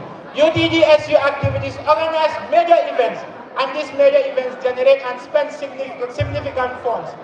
But with this policy, what we intend to do is we intend to conduct a proper tracking, auditing, and of course, post-activity evaluation to prevent financial leakages and of course, improve financial performance with regards to the ministries that are conducting these major union activities.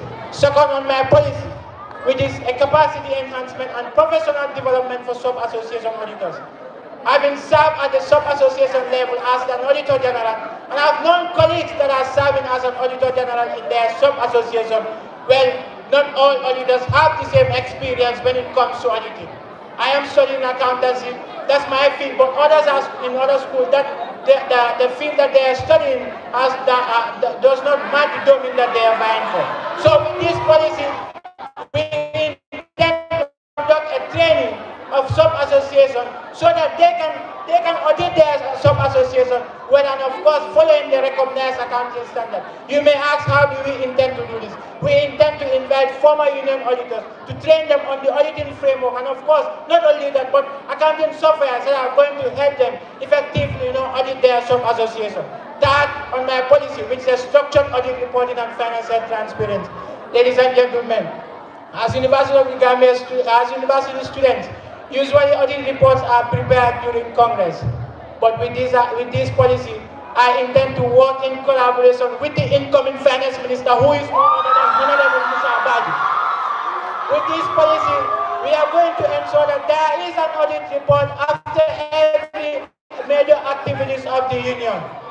Fourth on my policy, which is a quarterly audit performance of Executive Council members. Ladies and gentlemen, during political times, politicians will come and promise you with policies that if you vote for them, they are going to achieve these policies. And as an Auditor General, our responsibility does not only solely rely on auditing the union finance, but we conduct audit performance, we conduct asset evaluation. And as stated in the Constitution, which gives me the mandate to conduct audit performance, with this policy, we are going to conduct an audit performance in every 3 months, showing the progress of policies that these elected ministers are making, so that you, the students, can know the progress that these elected ministers that you vote for are doing, the progress that they are making on these policies. Fifth on my policy, which is asset evaluation and management framework. Like I've said before, as someone that is vying for a position, it's very important that you know your responsibilities and you know your mandates. As stated in the Constitution, again I will repeat, which outlines my responsibility to conduct asset evaluation. I will work in collaboration with the incoming logistics minister, who is no other than Ibrahim Susu. With this, we are going to ensure that assets of the union are properly tagged, maintained for the subsequent councils coming to benefit from it. Sixth on my policy, which is a budgetary control and financial discipline measures. As an Auditor General, one of our responsibilities is to review budgets, to ensure that every dollar that is spent on this budget is accounted for. With this policy, I'm going to work in collaboration with the finance minister, so that there could be timely submission of budgets, so that every dollar of the union that is going into these activities are well accounted for. Ladies and gentlemen, if you want every dollar of this union to be accounted for, vote for no other person but Bakari Mbaye. Because I'm tested, because I'm proven and I'm worthy of your vote. As our president rightly said, and who is no other than Honorable Usman Bande. In this political period, let us not be united by gender, let us not be united by the class we share, neither the tribe or the friends that we know, but let us be united with the common struggle that we are facing as students. And this year's election, vote for no other camp, but the solution is Salvation Coalition, because we are the solution to your problems. Thank you.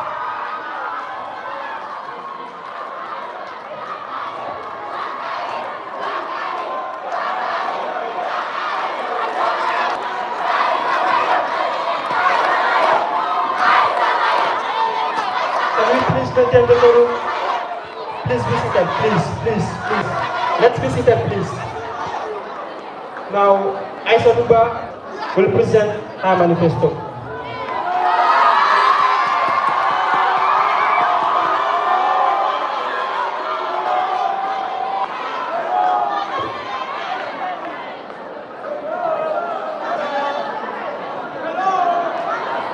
And may I remind you that you have 15 minutes to present.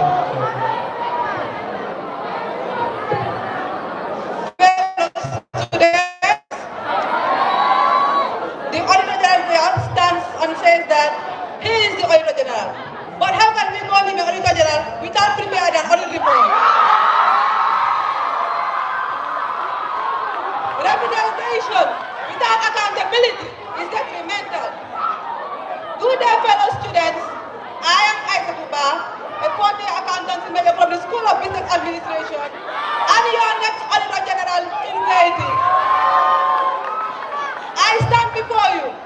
prove that accountability and transparency are not just slogans, but the foundation for an effective administration.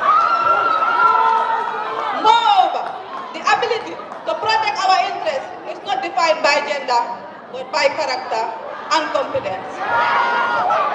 Fellow students, as someone who has tirelessly worked with the current and previous finance ministry and the audit ministry under the leadership of Mohamed Kaze, I have the experience gathered to serve as your next Auditor General. Fellow students, the question is no longer the experience I gathered, but what I intend to accomplish when elected as your next Auditor General. I don't need a learning curve. I already know the technical rollout, which is the difference between me and my opponent. And my policies in highlight. Fellow students, for the first time in the history of the University of the Gambia, we are making the audit report public. It has never happened before in the University of the Gambia. Second on my policy is the performance and quality assurance audit. Third on my policy is internal control, revenue and protection plan. Fourth on my policy is managing risks and financial safety. Fifth on my policy is digitalization of audit tracking. Sixth on my policy is capacity building for sub-association auditors. Now my policies in highlights. Ladies and gentlemen, for the first time, under section 23 of the UTGSU Convention, the auditor is only mandated to share the audit report with the executives, the legislative body, and read during the Congress, but it's not shared. When elected as your next Auditor General, I will make sure the public is share auditor report to make sure you will know how your money was spent. I will pass the transparency bill to the legislative body for it to be amended in the constitution to give the auditor the power for him or her to audit, to make the audit report public. Second, on my policy is the financial and quality assurance audit. Ladies and gentlemen, leadership without accountability leads to mismanagement. Ladies and gentlemen, when elected as your next Auditor General, I will make sure to use the professional audit metrics and the KPIs to totally audit every ministry to state their policies that are implemented. Ladies and gentlemen, going to my third policy, which is the internal control and revenue protection plan. Ladies and gentlemen, spending without control is dangerous. When elected as your next General, I will make sure to put a control on the council spending without the union's money being jeopardized. Ladies and gentlemen, fifth on my policy is managing risks and financial safety. When elected as your next Auditor General, I will make sure to identify financial risks before they harm the union because it's a shared resources. Ladies and gentlemen, fifth on my policy is digitalization of the audit tracking. Ladies and gentlemen, we are now moving to paper-based, but to digitalize it for every minister to put any record that will be put in the tracking of the audit revenue. Ladies and gentlemen, sixth on my policy is, capacity building training for sub-association auditors. Ladies and gentlemen, when our sub-association fail, we will fail as union.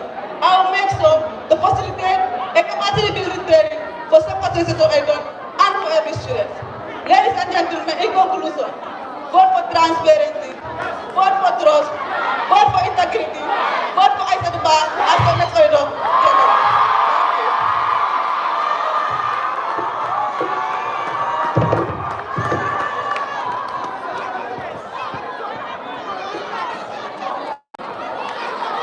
Now to the question and answer session.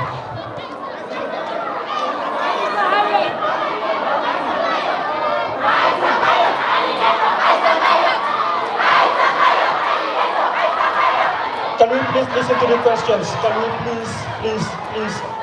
please be seated and listen to the questions? So, Ibrahima, you're going to start with the question. In 1 minute, you ask your question, and Aisatuba, in 1 minute, you will answer your question. The question should be based on the policies, please.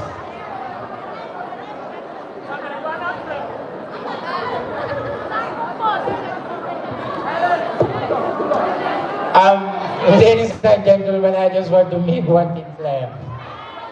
My opponent came here, she said I don't prepare an audit report. But let me make one thing clear to her. I have prepared an audit report and sent it to our council page. I think maybe she might forget that audit reports are confidential. But let me remind you, you've already made it clear that the Constitution outlines that audit reports are confidential, so why are you trying to publish audit reports?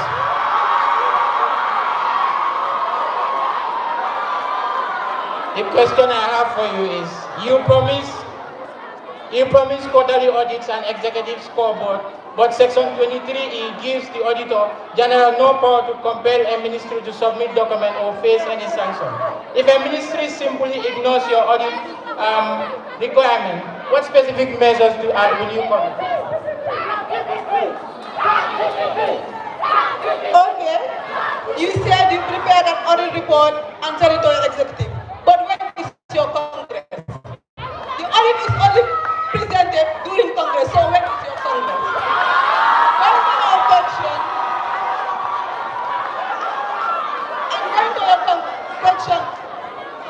I'm going to your question. I will pass a bill to the legislative body for it to be amended if it is not part of them. Now you ask your question in 1 minute. Please, and guys, it's like we still haven't understand. We haven't understood. Please, you have to ask your question in 1 minute. Please, to the candidates, ask your question in just 1 minute. Okay. The adopted SU internal control policy is built upon a specific global and recognized framework. Can you please state the full name of this framework and list its components? Thank you. I guess it's very simple. She has already submitted our policy, and she has already outlined it there. So fellows, go and check the international standard.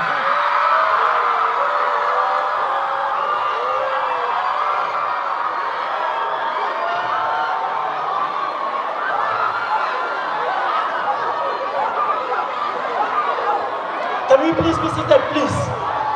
Guys, take your seats, please. We are not done. Now, I said, you are going to ask the question, and you will answer the question, and then you will ask. So, okay. I have another question too. Hence, you said you took part in the preparation of the audit report, of the financial statement analysis of this past Congress. So I want you to give me 5 components of an audit report.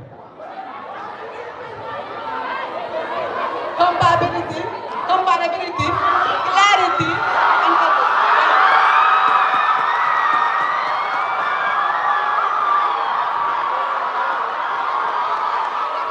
Can we proceed, please? We still have one question. Please. Please. Please, be seated, please. Now you will ask your question in 1 minute, and you will answer the question. Okay. In point of number 6 of your manifesto, you say that you will require ministers to submit their detailed financial plans to your office for review to ensure that it aligns with your strategic objective. If you have aligned plans at the start, how can you independently audit these same reports within the council?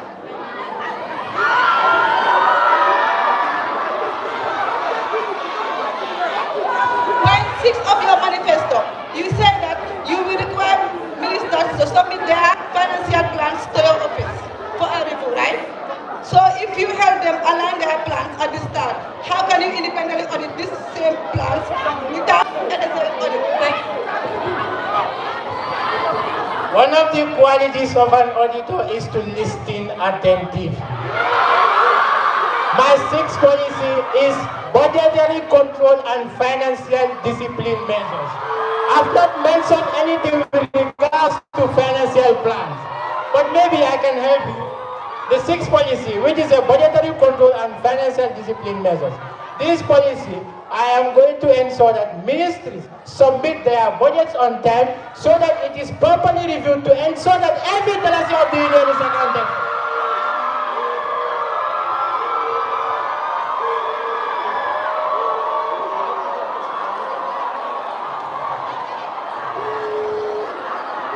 Thank you very much, convention delegates. Please get your seats. I have questions for you, please. I have questions for you from the convention delegate, please.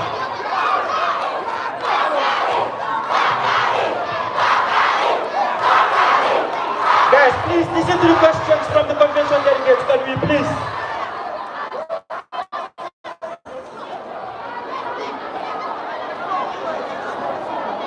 Questions from convention delegates. This question goes to Aisatuba. What do you understand by qualified audit opinion? Ladies and gentlemen, qualified audit report means there is small mismanagement in the audit report.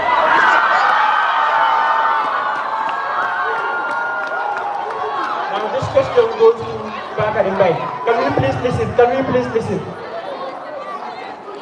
The question is not clearly written, but I will read it however.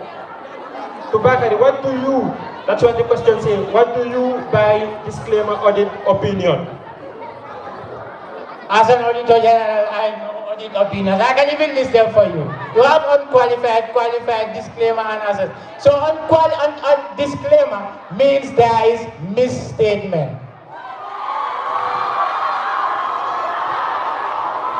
We still have one more question for them, please. Can we listen to them, please? This question goes to both of them. So to both of you, what one promise was not delivered by the last auditor? If there is any, what will you do differently to solve that issue? This is the question. If any candidate wishes to read the question, you are free to do so.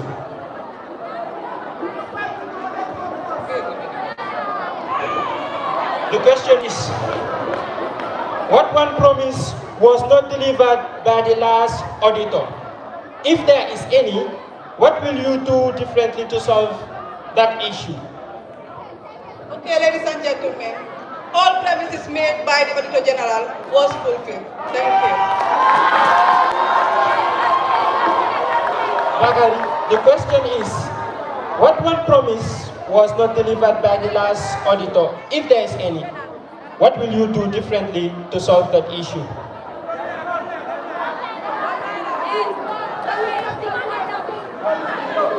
As an Auditor General, one of our qualities is to be truthful and have the integrity in you.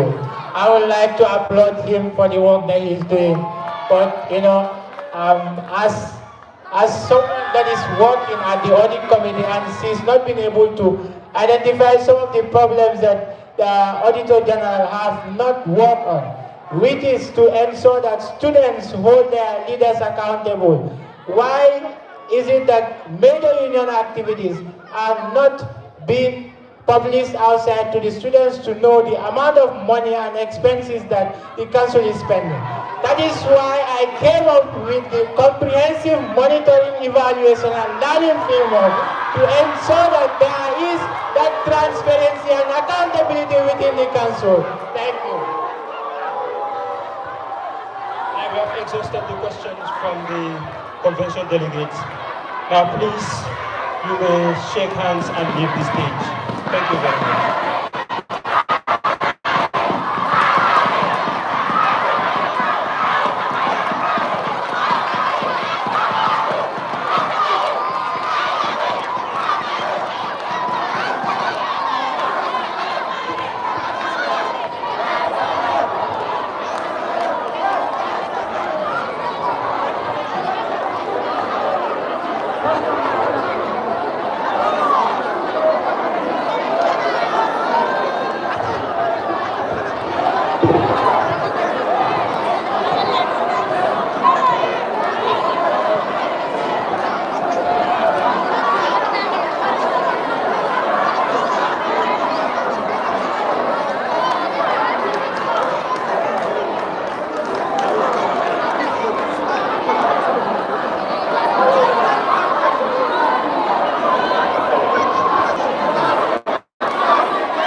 complaint from the police officers that they are trying to arrange those people at the door. Please, we are possible to you people move from the door, please. Help the officials do that, please. Those of you standing by the door, please, can you move?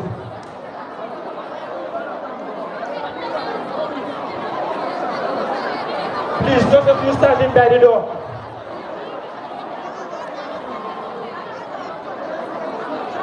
Can you please join those people at the back, please? Those of you standing by the door, can you please just join those people at the back?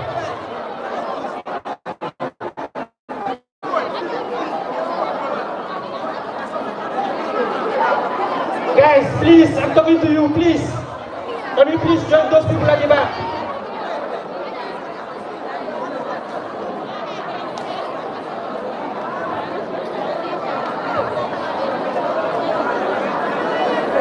Now, Mr. Chairman, I would like us to have a 45 minutes prayer break, if that is okay with you.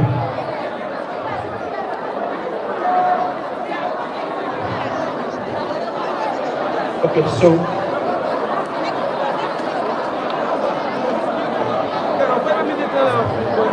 then let's move to the next position and then we will have a break.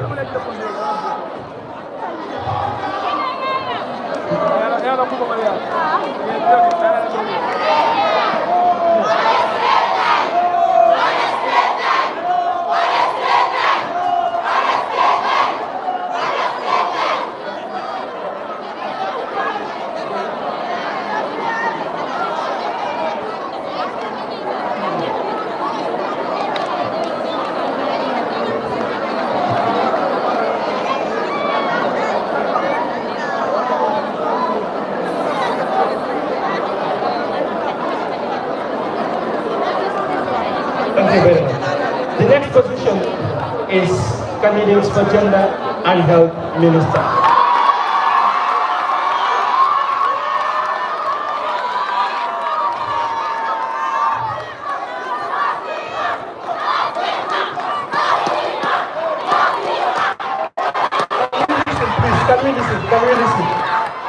Can we listen, please?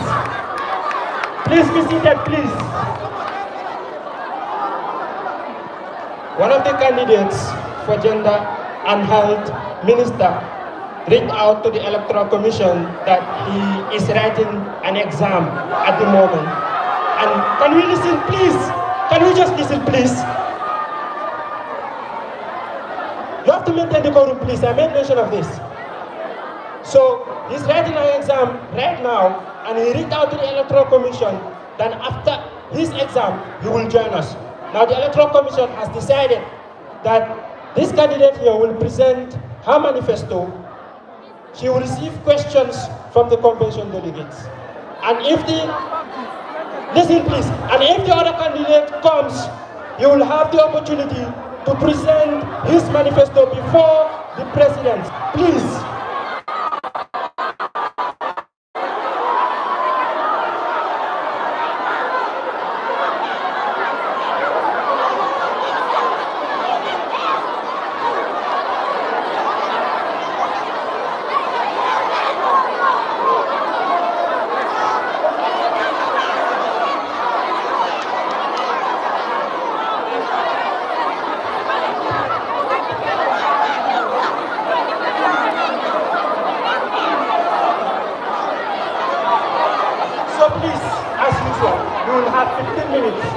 For the candidate to deliver her manifesto, and she has a backup speaker.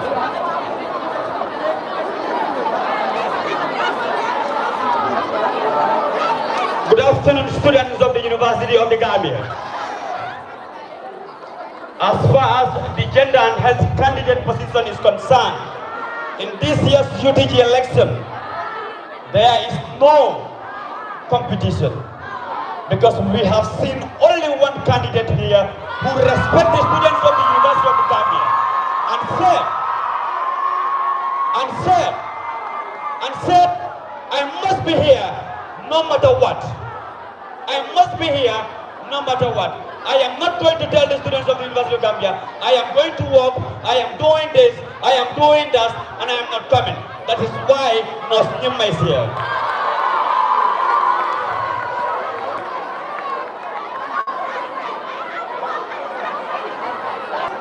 Good afternoon, ladies and gentlemen. Today, I present to you a candidate, not just any candidate, but a unique one. The only gender and health minister candidate with higher national diploma in nursing and reproductive health in the University of Education, the Gambia College. Also, she is the only licensed healthcare worker in this year's election. Also, Nurse Nyimma is the only candidate with over 4 years of working experience as a qualified nurse. Ladies and gentlemen, that is not the only thing. Nurse Nyimma is the only candidate as far as the Agenda and Health Ministry is concerned who have established her own health foundation. Ladies and gentlemen, I present to you a candidate who was not sponsored to the University of the Gambia to pursue a degree in nursing by her family, not by herself, but by the nation, because of her hard work, dedication, and impact. This is how far excellence can take you. So today, I stand before you to tell you clearly, the most competent candidate, the most experienced candidate, the most committed candidate, and the most connected candidate is Nurse Nyimma. Nurse Nyimma. Thank you.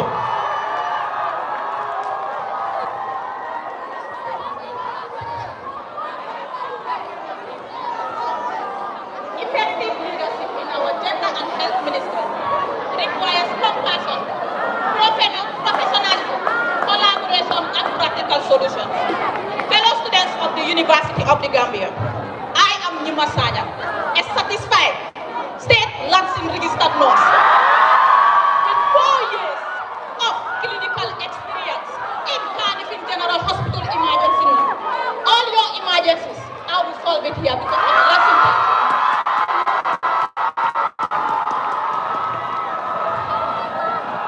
I am a recognized health advocate and the founder of Nurse Nyimma's Health and Wellness Foundation.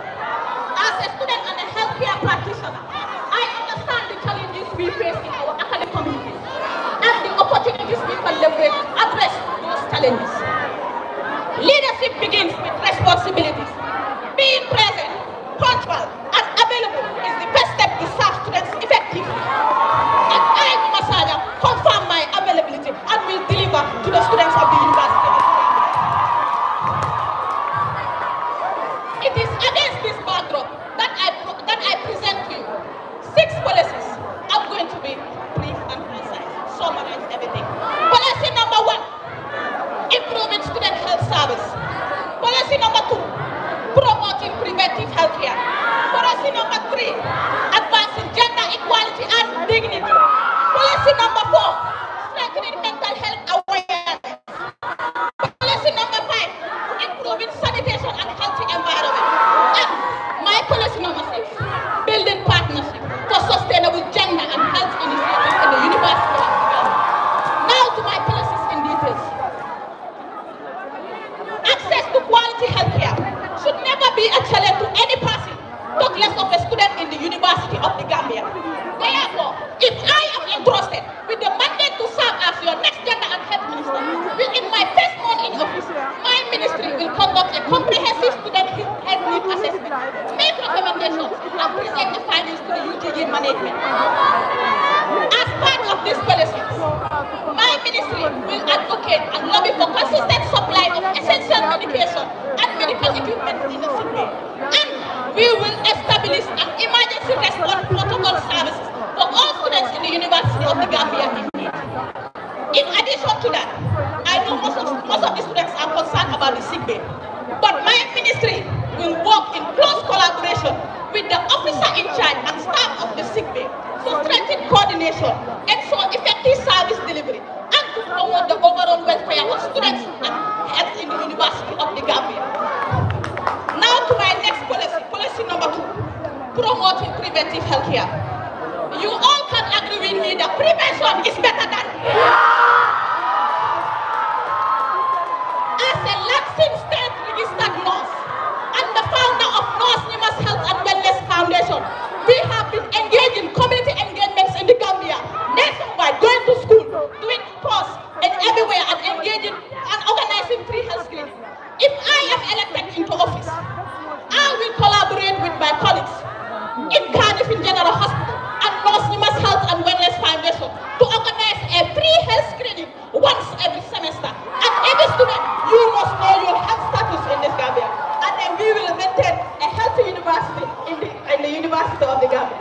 In addition to that, my ministry will conduct a timely health awareness seminars on nutrition, sexual and reproductive health, infectious disease control, and many more. Now, to my next policy, that is policy number 3, advancing gender equality and dignity. This is a concern to most UTG students. Gender equality is not a woman issue, rather a human issue. Therefore, every student in the University of the Gambia deserves respect, deserves to be respected, safe, and valued as a voice for all, regardless of our genders and any other status, like with section 21 of the Constitution. I, Nosima, will promote inclusivity, dignity, and equality in the University of the Gambia.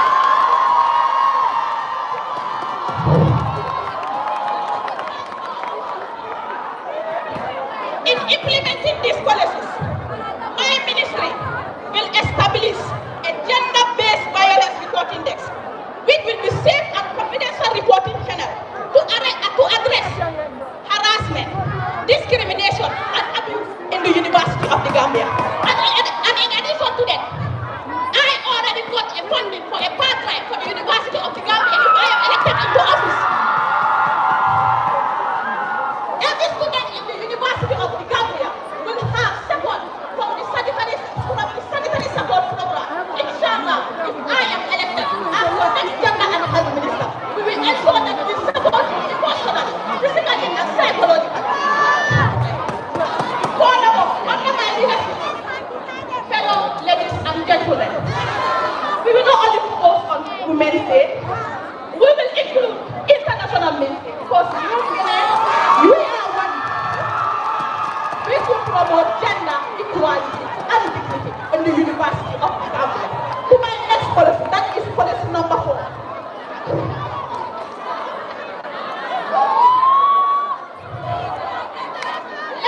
Let's talk about mental health. As you can see, the atmosphere is intense. Some are suffering from stress, anxiety, depression. A lot of things is happening here. The environment can show it. If I am entrusted with the mandate to serve, my ministry will launch a peer health, mental health ambassador program, where students can be a volunteer to that program to ensure that they can help their fellow students dealing with emotional problems in the University of the Gambia. In addition to that, my ministry will collaborate with sub-associations in the University of the Gambia to promote mental health awareness. As the saying goes, mental health is as important as physical health. Let's go to my next policy, that is policy number 5. Understanding the need for healthy environment. Therefore, we all understand the need for healthy environment. Therefore, if I am elected, I will collaborate with the next incoming agriculture minister, that is Paul M. Sar, and the welfare minister, to promote healthy environment and sanitation in the University of the Gambia. And we will prepare our monthly reports and present it to the UTG management and we implement recommendations so that we can have a healthy and a good sanitation in the University of the Gambia. Inshallah, we will all be healthy. We will promote it in the University of the Gambia.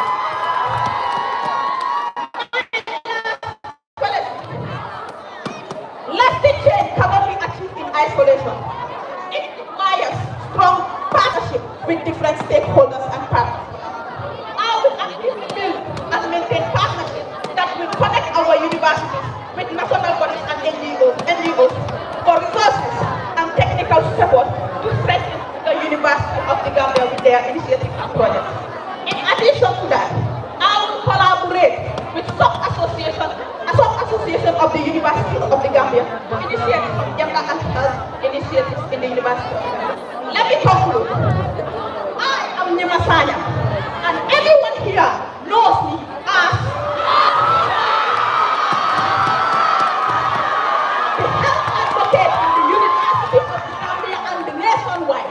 If I am assured, if you with your vote, my dear, you don't need to worry. I have run an emergency for 4 years with any kind of emergencies in the Gambia, and I assure you, I can handle the University of the Gambia, mentally, physically, and everything. Thank you.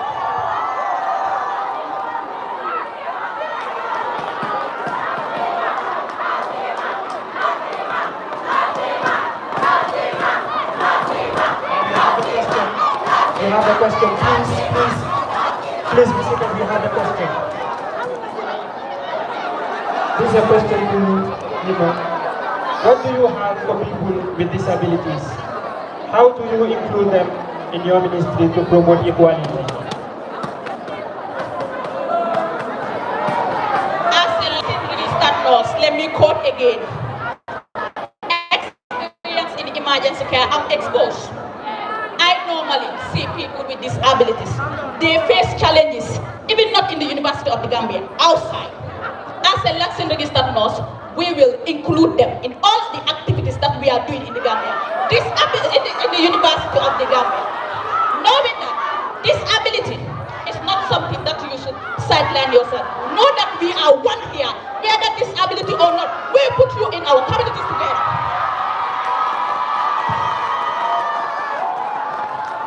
Question for you from the convention delegates. As the founder of Nurse Nima Health and Wellness Foundation, my question is, how do you plan to involve UTG students? Nurse Nima's Health and Wellness Foundation have been known to many of you. I have gained national recognition in the Gambia, nominated as the Health Servant of the Year for the Heroes Award, nominated at the She Award where they were empowering women, and also nominated in Human Rights Action Awards, and I was the winner of that award. Nurse Nima's Health and Wellness Foundation is here for every Gambia and every UTG student, and inshallah, we will make sure that UTG Student Union partner with Nurse Nima's Health and Wellness Foundation to promote health and the overall welfare of all students in the University of the Gambia. Nurse Nima's Health and Wellness Foundation will do that. Thank you, UTG students.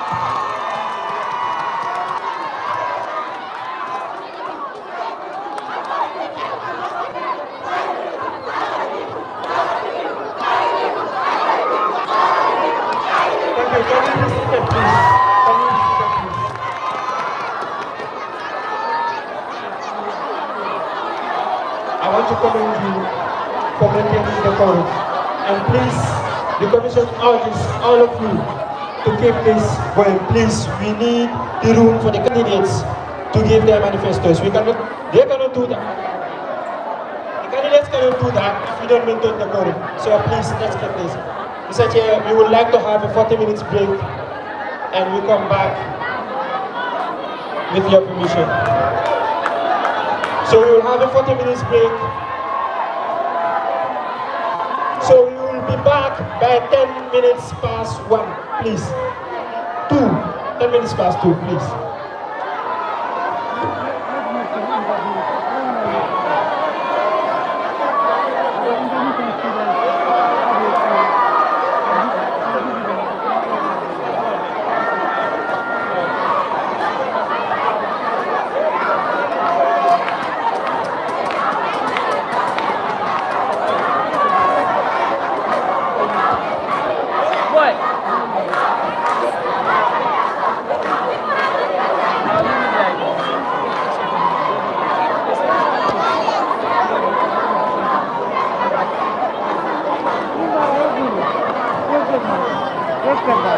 Universal Soul. Team up.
Sorry.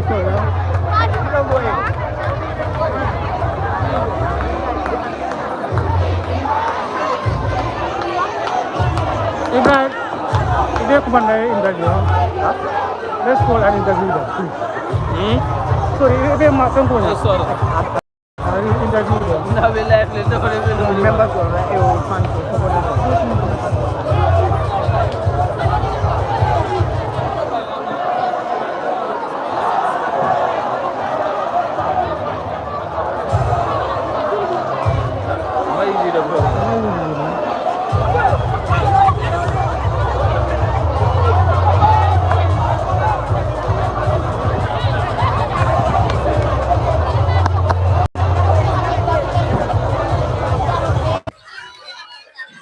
Viewers, this is Fine TV Gambia.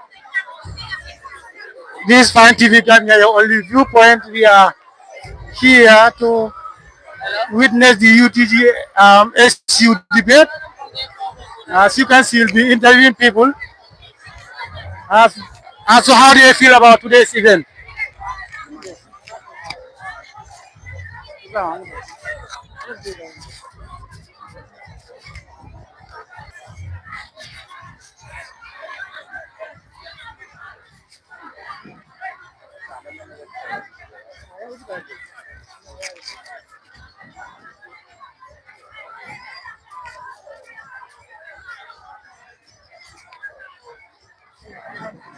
Yes, my brother. How are you? I'm fine. Can you tell us your name? My name is Jeremiah and I'm from Team Alliance.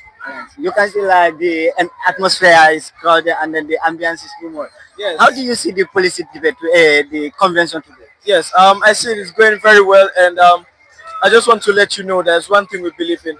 We don't believe in gender, we don't believe in what or who you are. What we believe in who is competent enough. Yeah, and that's why we're here. And we're going to make sure that every of our candidates who win this election is going to be a 12 out of 12. So how confident are you like your candidates or your candidates or you guys will have 12 over 12? Like I said, it's not about who you are, what gender you are, okay? It's about how competent you are. And all of my candidates are competent, and I'm 101% sure about that. Yeah. Yeah, the ambience over your opponent team also, the ambience is high. And then how did you see that? Yeah, it's really good. And that's why we're here. We're going to give them our full support to show them that we're here for them. Yeah. All right, thank you so much, my brother. You're welcome.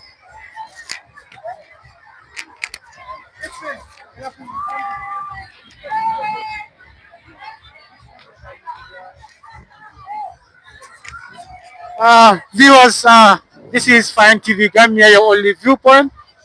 We are at the Gambia College here right now to witness UTGSU policy debate. As you can see, so we will be making some interview. We'll be going around to make some interviews.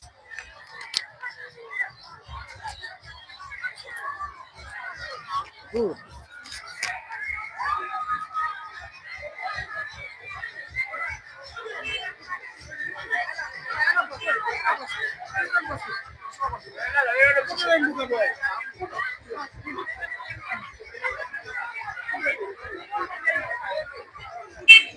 We'll be doing that. We'll be going around to make some interview. Yes, sister. We want to give interview. Yes.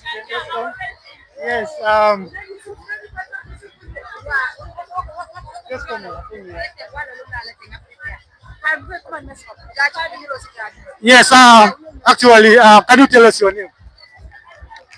I am Fat Binti Ture, a student from the Social Sciences and Humanities Students Association, where I serve as the Welfare and Culture Minister. Pardon? In the School Alliance for Change. Why are you supporting the school? In the School Alliance, it's not just a political camp. Okay. It is a camp that builds your self-growth, a camp that makes you a better person in the University of the Gambia. We have seen people that are from the Alliance in the School for Change, where they bring a lot of opportunities, which are internship opportunities for their supporters, and traveling opportunities for students to go and study abroad. So with this camp, I believe it's more than a political camp, where our fellow students from the University of the Gambia should be really centered on. And so, are you sure that your campaign is victorious? Yeah, very. We've worked hard for this. One thing we know about Alliance is that we are result-based oriented. So in this year's election, Alliance in the School for Change will definitely conquer all positions. Yeah, I'm sure of that. Yeah, I'm very sure of that. Thank you so much. Thank you. Thank you so much. Thank you, Matthew. You move back.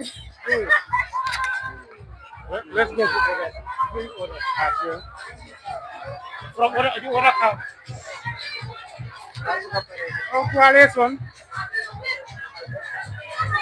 Okay, now we are in the coalition. Coalition. Hey. We are in the making interview from the coalition. Coalition. Coalition. Can you say something about today's event? You guys, we are making interview, but others are running away. I don't know why. Coalition, please. We need others. Don't say we are not balanced. We are balanced. If they don't want to speak, you leave them there. How is you? Which one are you? We are neutral. Yes. She's neutral. Huh? You say something, right?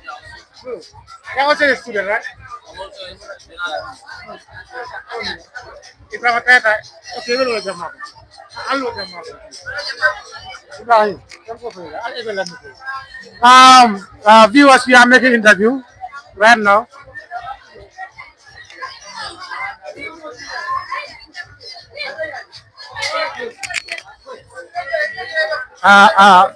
Can you tell us your name? Well, I am Hamidu C. Yeah. Good. Why do you think today's event is important? Today is a very, very important day because in every institution you go, things like this, when they are happening, the atmosphere is always friendly, you know. And besides, it is lecture free, so I feel like it is very, very important. We need to go outside and showcase our rights sometimes, you know. It is a very, very important day for all the students and even the staff, you know. Yeah. See a lot of students making ambience here today. How does that make you feel? Yeah, that makes me feel nothing but honestly proud because everything you see in this life starts from the grassroots. You know what UTG is trying to do, or what they are trying to implement is they are trying to teach people how to perform in national level when national duty comes in. Yeah, it is very, very cool and it is very, very okay, and I appreciate the atmosphere how it is because I'm a new intake in the university. Seeing special days like this makes me very, very happy because I was always eager to witness such a moment, you know, in the university. So finally, I'm here. You know, that's why I could not wait to miss this special day. You know, yeah. Finally, what's your final message? Well, my final message will be to the student bodies because since my stepping here, when I stepping in the campus, how I meet the atmosphere, it was not cool. It was kind of a chaotic. You know, the atmosphere was a little bit chaotic. So my advice will be let them be so cool because after politics we are all the same. This is just to make sure that things are a little bit friendly between two camps or between two parties. So I will advise the students, let them exercise their right and let them know the political party they will vote for. Because whenever you are to vote for somebody, you are not being forced to vote for that person. There are party manifestos, there are policies that you look up to. So my advice will be let them read the policies and the manifestos. When it in line with their own thing, let them go and vote for that person. So my advice will be let them follow the constitution, you know. Yeah. Thank you so much. Thank you so much. Now we are with the chairman. The chairman now, I have to snatch you from them because today is your day. If you have a camera to get it's okay, right?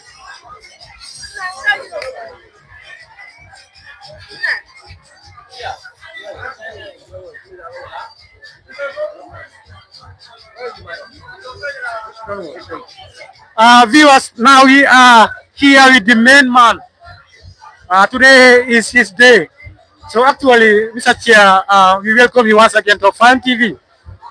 We've seen the convention have started. What is your own impression? All right, thank you very much, Fan TV, for having me here. And I really appreciate your presence here in covering or live streaming this one of the most important student union activity prior to election, that is the convention.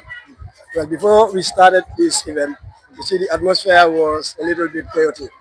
But you know, the University of the Gambia Students Union has a constitution. And as an electoral commission, we are binded by this constitution. We also have our electoral rules. So prior to the convention, these electoral rules were shared to the university community, and that is the standing orders that is guiding the convention today. So we also have our securities here. We briefed them and told them some of the things that are entailed in the convention rules. So I think that is what we are going by. The students, we've also advised them that this is one of the highest learning institutions in the country. We should lead by examples. We should serve as role models. So involving in the things that will tarnish the integrity or the character of an individual is something that we should obviously do away from. So as a platform where they have the opportunity to listen to the policies of these candidates so that they can make informed decisions, I think it's one of the most important platforms that we have organized today. And so far, the event is going very, very successful at this point. We hope to have a very successful event at the end of the day.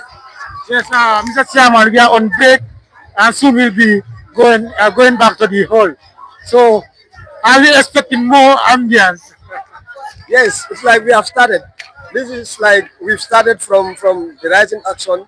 We are moving to the climax of events because some of the positions we all expect they are one of the most or top of positions that we have as far as student leadership is concerned.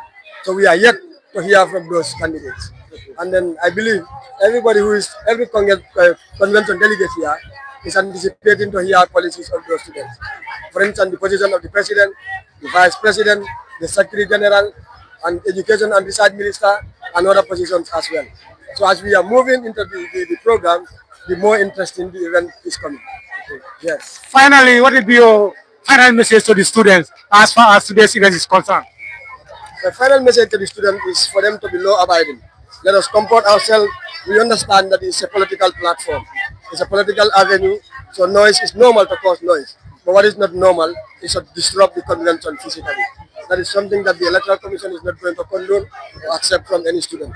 For causing noise, shouting for your cheering up for your candidates, that is very normal.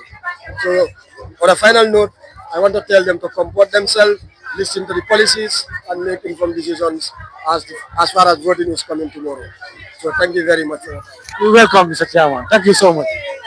Viewers, we will still continue with the interview. Can you tell us your name? Wait, sorry. Is it live?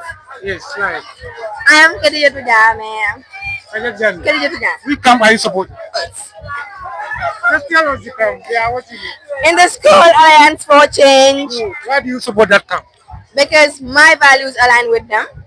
That is the integrity, the candidates that they bring forward, and the competence that I see in their candidates. Are you optimistic that they will emerge victorious? That is 100%. I mean, this convention is a perfect example to show you that we are definitely going to eat this up. Thank you so much.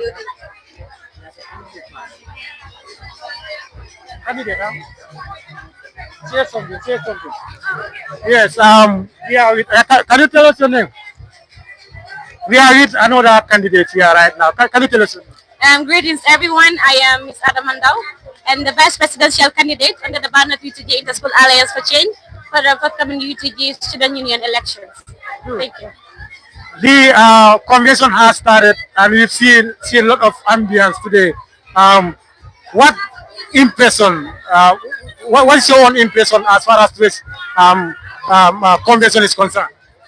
Thank you very much. I am glad that students are able to come out in large numbers to support candidates because we need these candidates. This is already a forward way for us to know, like, yes, we have people that are fully behind us, and this will show students that students' leadership or union is needed as far as our leadership is concerned in the University of the Gambia.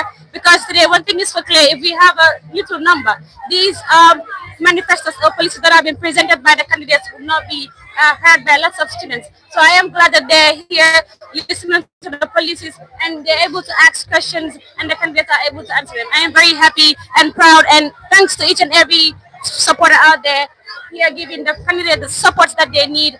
All I want to say is that please tomorrow come the University of the Gambia, we have various campuses where students will be voting. We have Banjul, Brikama, Kanifing, and Faraba, even here, Brikama as well. So thank you very much.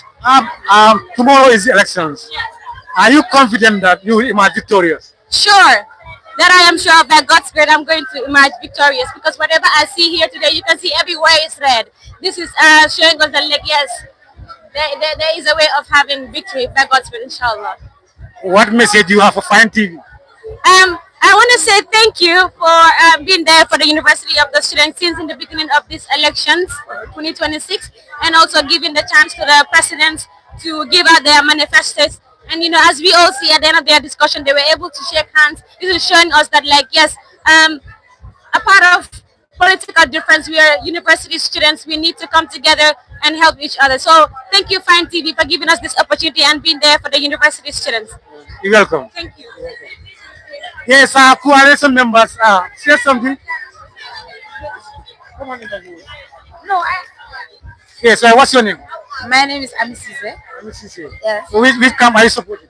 Coalition, of course. Why are you supporting coalition? Because it's the most progressive camp in this. Are you guys optimistic that you will win this election? Of course, we are going for the 11 positions. That one, I have no doubt.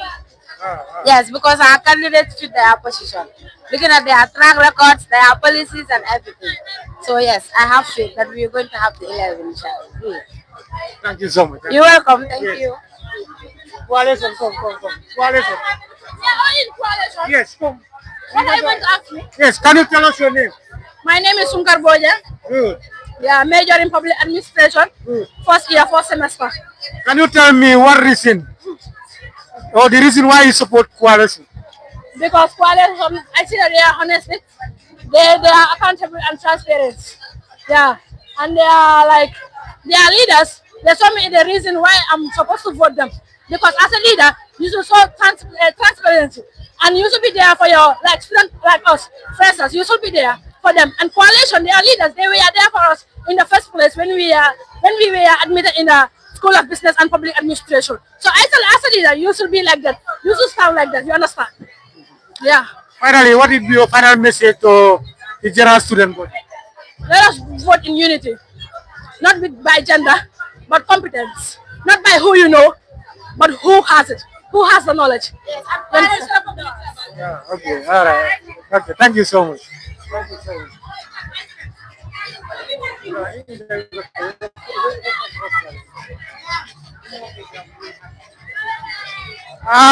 Viewers.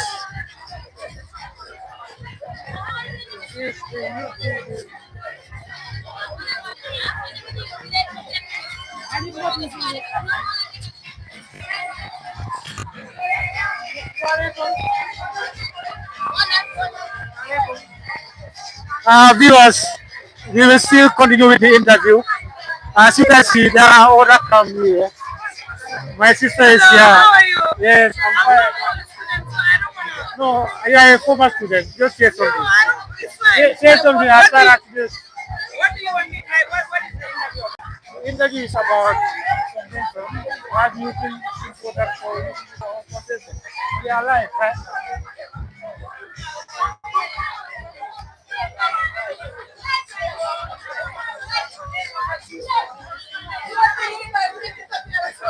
Please, no. We are with another formidable figure here. She said she's not a student, but even though you are no more a UTG student, but even though you have been a UTG student here, right? So can you please say something about today's convention? Hi everyone, my name is Fatima Kebe. I'm a very, very done university student. I'm supposed to graduate on Saturday, inshallah. So the convention is quite important because we have two political camps that are always contesting when it comes to the UTGSU elections. That is the UTG Interschool Alliance for Change, the best camp, by the way, and the coalition. So convention is important because students have to come and listen to the policies and programs of each and every candidate to be able to make strategic decision on who to vote for or who they think is competent. Because sometimes class-to-class campaign is not enough for some people. There are days that the candidates would go for class-to-class campaign and others are not in class. But convention is a lecture-free day. because they want every student to have the chance to listen to these candidates and their policies. And so far, I am very excited because one thing Alliance is known for, that is my team, is cooking. And we have been cooking from the starting of the convention. And I know we will continue to cook to the very end. And I'm sure that all the people that attend convention here today would know that the best candidates are those that are from the UTG Interschool Alliance for Change. Thank you very much. As a former student, what would be your message to the current students? My message would be, do not vote for somebody that is not competent. One thing I know is, and I'm always honest to say, always there is a competition when it comes to elections, because both teams mostly present very, very competent candidates. But this year, regardless of the fact that I'm affiliated with Alliance, I'll tell you for free that Alliance has one of the best teams this year, the best team that they have presented from like since 2023, 2024, 2025. For me, this is one of the best. And compared to the one that coalition presented, is trash, to be honest. Compare their policies and you will know, vote for Alliance, vote for all the candidates from Alliance, because they are all very competent. That is what I want to say to the students that are not here and they are watching the live. Thank you so much. Thank you. Yes. Viewers, we will still continue the interview. We want to interview more coalition members. Interview. Yeah, Umar, no. I don't produce already. No, go.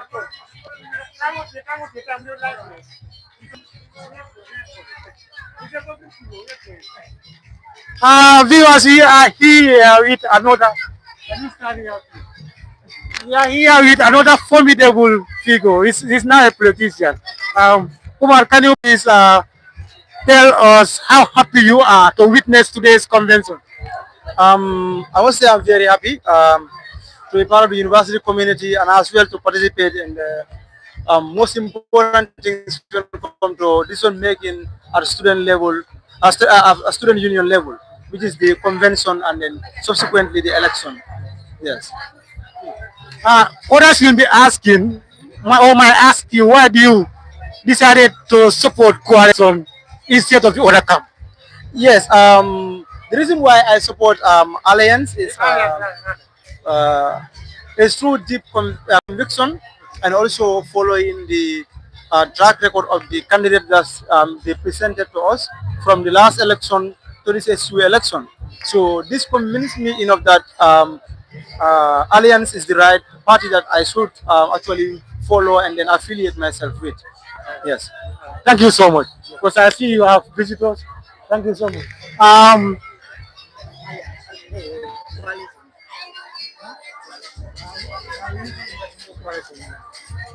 Yes.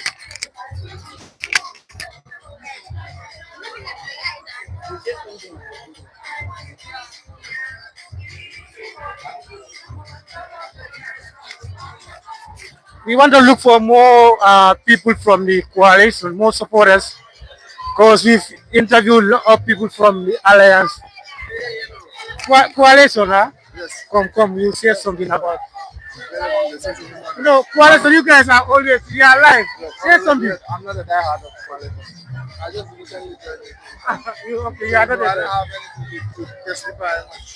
The mic is on, and that is the question there. No. Yes, sister, coalition, say something. You are alive. Why do you support the coalition? Some of them are running away. I don't know why.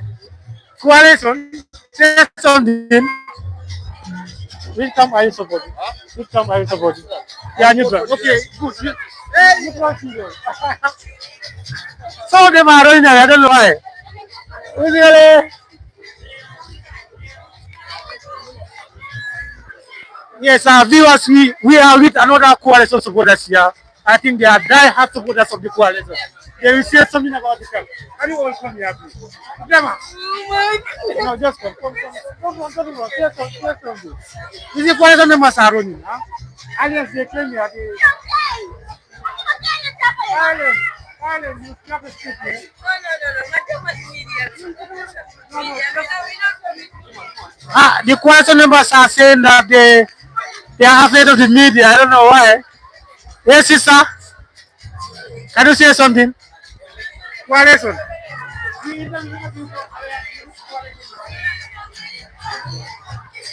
They are running away though. I don't know why. I don't know why they are running away. Which camp are you supporting? Coalition? Okay, do you like to say something there about your camp? How are you? Can you say something about your camp? How happy are you to witness today's convention? We are live. Say something about why do you support the coalition? I am so glad being in the coalition because it has been quite while me being in the University of the Gambia. But I realized the coalition is the best company in the University of the Gambia. And then I am being well convinced by the coalition. That is why I joined coalition today. And then today, as you can see, coalition is well matured when it comes to inside the hall because they have been they are well structured. Their candidates are tested, check, and whatsoever you call it. But the candidates are good, and then I can say we are more good than this one opposition. So are you confident that after the election you will emerge victorious? Yeah, obviously, because even if we are not awarded all, but at least majority of the question are already our own questions. Okay. Thank you so much. Thank you so much. Yes, viewers, interview is still on. Good. Yes, another coalition die hard supporter. Just this time, yeah. Can you tell us your name? My name is Abdullah Hamadi Sow. Third year accountant student at the University of the Gambia, School of Business and Administration. Why do you support the coalition? I support the coalition because the coalition is here only to safeguard the agenda, and their focus is only on student interests. And because recent years we've seen the coalition step into office, students problems were able to be solved with integrity and connectivity. Coalition leadership is not only out here to make promises, but the coalition leadership always deliver. They deliver in what senses? Because we can see since the relocation of Praba, it's from the coalition of leadership that we were able to, because during the start of Praba, they started with 9 buses, but through the coalition leadership, they were able to improve it up to 20 buses. And recently, for the past 2 years, since the coalition leadership, this alliance took over, we did not see any improvement in those in our transportation issue. And we feel like transportation is the key problem that a lot of university students are facing currently. And for this being the case, we urge all students in this University of the Gambia to not be united by camps or neither the political or classroom that we share, but those, and so we see those who are here to solve our problem, because our problems are not only limited to this bus issue. We can see that food again is something that is another problem at Fraba, because the cafeterias that are operating at Fraba, most of them they are run by the private sector, because they are not here. They are not here for the interest of the students, but for their private profit that they are generating. So through this coalition leadership this year, what I'm seeing under the team led by Usman Balde is here to offer us solutions. Because at first, when he explained these solutions to me, outlined the problems to me, I told him, bro, no, you are the right candidate for this post. Because for this matter, for this being the case, I was never into politics. Honestly, because it's this year that I engaged into politics. Everybody who knows me, because I was somebody who attended only my classes, leave forever and go my way. But this year I decided to enter into politics because of Usman Balde, what he offers, want to offer to us. They explained the coalition agenda to me. What the coalition-led council was able to establish here. They established a laptop scheme where the students of the UTG were able to benefit from laptops. They established a 40% scholarship, 40% scholarship fee to help the underprivileged students. What type of leadership do we need if not the coalition leadership? Thank you. Thank you so much. Thank you so much. Viewers.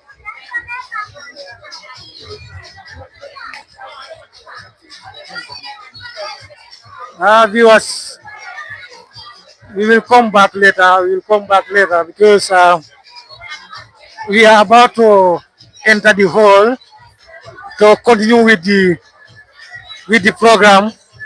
As you can see, we are on break, and we want to use this opportunity to thank all our followers, our subscribers.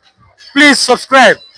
Always, if you come live, you will see actually what is unfolding here inside the campus. We thank all of you for always following Fine TV Gambia, the only viewpoint. Thank you.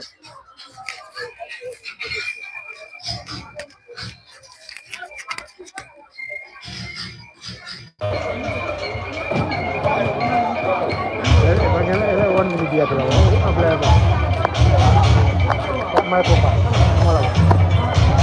have to give him 1 minute. Which camp are you supporting? Say something. We are live. Oh, we are neutral. Yes, we want to end live, but then actually we have another formidable figure here. Can you please introduce yourself? All right, I'm Abdullah Tiba, a student at the University of the Gambia under the School of Education. Which camp are you supporting? No, I am not affiliated with any camp. I'm a neutral voter, and I'm here to listen to the policies of candidates, and whosoever convinces me, I will vote for that particular individual. You've witnessed today's convention. What is your own impression? Yeah, as of now, things are going fine. Candidates are presenting good policies, and they are debating over them. And we, the candidates or the neutral voters, are listening. And from there, we'll take it from there and see the candidates that we will entrust them in office for the next coming 12 months, inshallah. Thank you so much. Thank you so much. Viewers, we will hold it here. We will not stop the live, but we will stop the interview here, and later when the program starts, we'll go